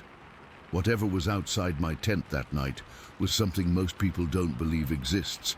I don't know if it was Bigfoot or Sasquatch or whatever you want to call it. All I know is that something large and unknown was watching me in those woods. Something intelligent enough to stop when I stopped on that trail. Curious enough to investigate my tent. And thankfully, not aggressive enough to harm me. Sometimes I wonder if it's still out there, in those woods near the California-Oregon border. And sometimes when I'm lying awake at night and the house creaks, a part of me freezes, listening for those heavy footsteps and that deep, rhythmic breathing just outside my wall. Story 17. I've never really talked about this with anyone outside my family. Even now, 40 years later, I still get goosebumps just thinking about it. I guess I'm finally sharing this because I recently read some similar accounts that made me realize I'm not alone in what I experienced. This happened in the summer of 1982, back when I was 12 years old. My family lived near Shawnigan Lake in British Columbia, not right on the lake, but about a 20-minute bike ride away. Our house was pretty isolated, sitting at the edge of this massive stretch of forest that I knew like the back of my hand. My dad was big into hunting and had been taking me along since I was 8 or 9, so I knew all the old logging roads, game trails, and landmarks. That summer, my 3 cousins from Calgary were visiting for 2 weeks. They were all girls around my age. Jess was 13, Melanie was 12 like me, and Sarah was 11. They were total city kids and thought our rural life was either super boring or weirdly exotic, depending on the day. One afternoon, we were sitting around complaining about being bored when Jess pulled out a pack of cigarettes she'd stolen from her mum's purse. None of us had ever smoked before, but we were at that age where doing something forbidden seemed impossibly thrilling. The problem was finding somewhere private to try them. I know the perfect spot, I told them. There was this meadow deep in the woods that I'd been to dozens of times with my dad. It was beautiful, about the size of a football field, surrounded by dense forest, with this tiny creek running along one edge. It's about a 45-minute walk, but nobody ever goes there. We packed some snacks and told my mum we were going exploring, which wasn't unusual. She just reminded us to be back before dinner at 6. It was around 1 in the afternoon when we set out, following this old logging road before cutting onto a narrower trail that my dad and other local hunters used. The whole way there, we were just being typical preteen girls, laughing too loud, sharing secrets, and talking about boys from school. Jess kept dramatically describing how to smoke properly, even though I'm pretty sure she'd never actually done it before. The forest was alive that day, birds singing, squirrels darting across our path, sunlight filtering through the trees. It was one of those perfect summer days where everything feels right with the world. We were maybe 15 minutes from the meadow when I first noticed something off. The birds had suddenly gone quiet in that direction. At first I didn't think much of it, could have been a deer or something moving through, but then I heard it. The sound of something big moving through the trees. Not just twigs snapping, but actual branches breaking. Whatever it was had some serious weight. "Shh," I said, putting my finger to my lips. My cousins looked at me with confusion. "I think there's a bear up ahead." Bears weren't uncommon in our area.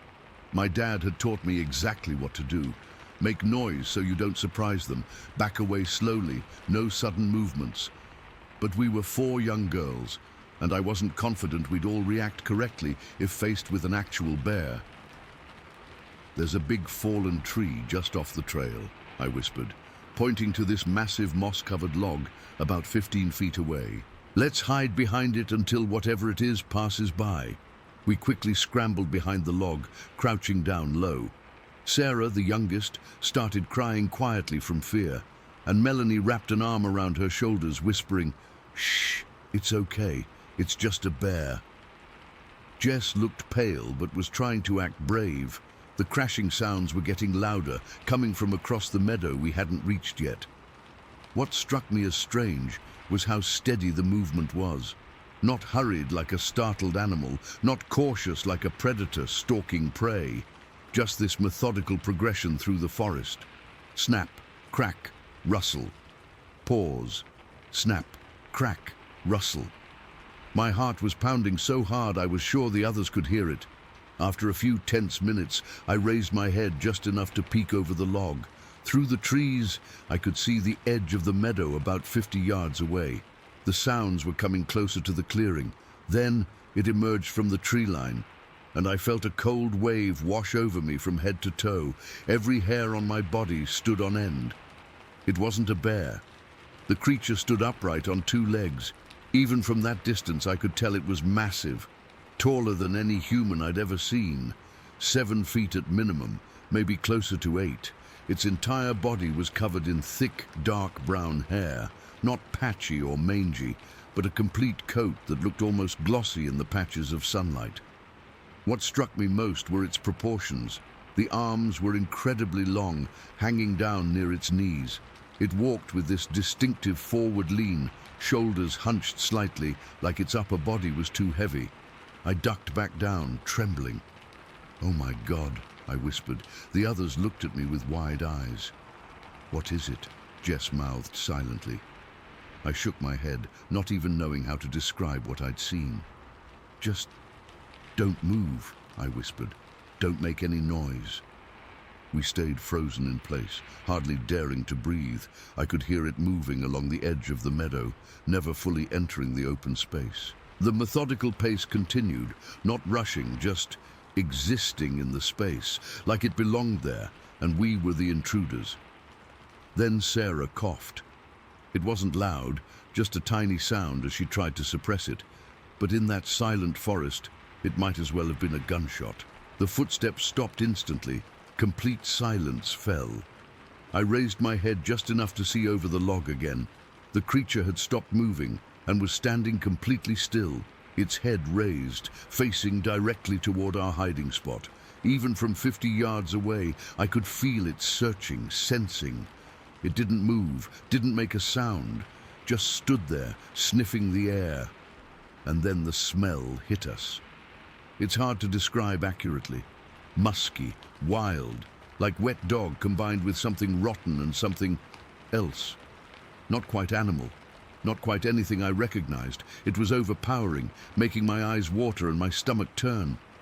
We sat there, paralyzed, for what felt like an eternity, but was probably only a minute or two. Then, still moving with that same unhurried pace, the creature turned away from us and headed back toward the trees on the far side of the meadow. "Run," I whispered, once it disappeared into the tree line. "Now!" We burst from our hiding spot and ran like hell in the opposite direction, back toward the trail that would lead us home. None of us looked back, none of us spoke. We just ran, fueled by pure terror. Sarah was sobbing openly now, but keeping up.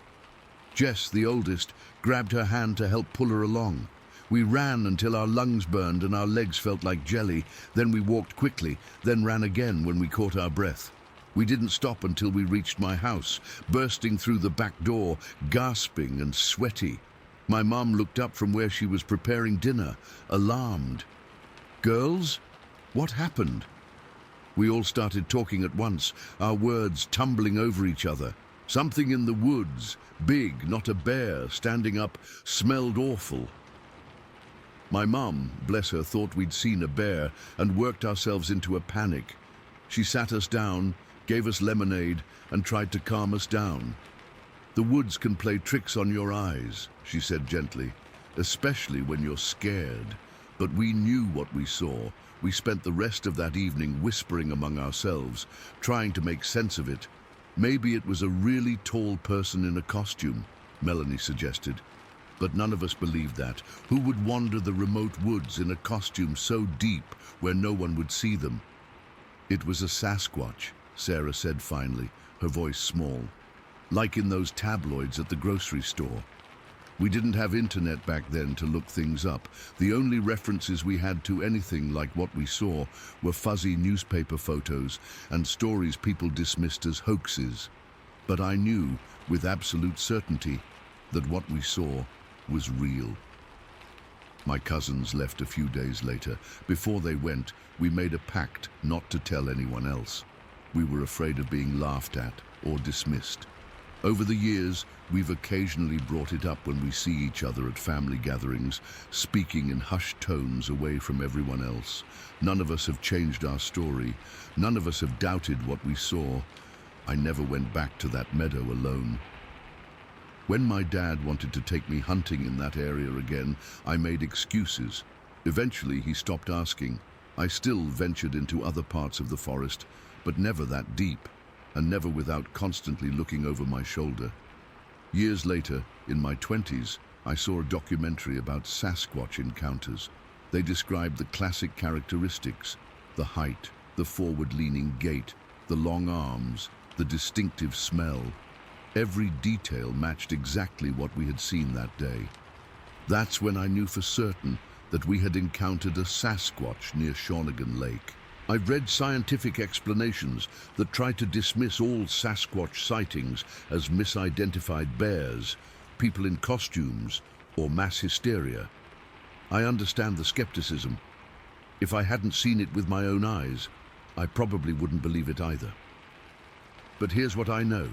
What we saw that day wasn't human, and it wasn't any recognized animal species. It moved with purpose and intelligence. It sensed our presence in a way that felt aware. Not just animal instinct, but something more. That day changed how I see the world. It opened up the possibility that there are things out there we don't understand, creatures that have managed to stay hidden in the diminishing wild places. I still live in British Columbia, though not near Shawnigan Lake anymore. I still hike and camp, but I never go alone, and I always leave before dusk. Sometimes when I'm in the woods and the birds suddenly go quiet, that old feeling comes back. the hair rising on my arms, that sense of being watched, and I remember what it felt like to be 12 years old, crouching behind a fallen log, coming face to face with something that shouldn't exist, but absolutely does.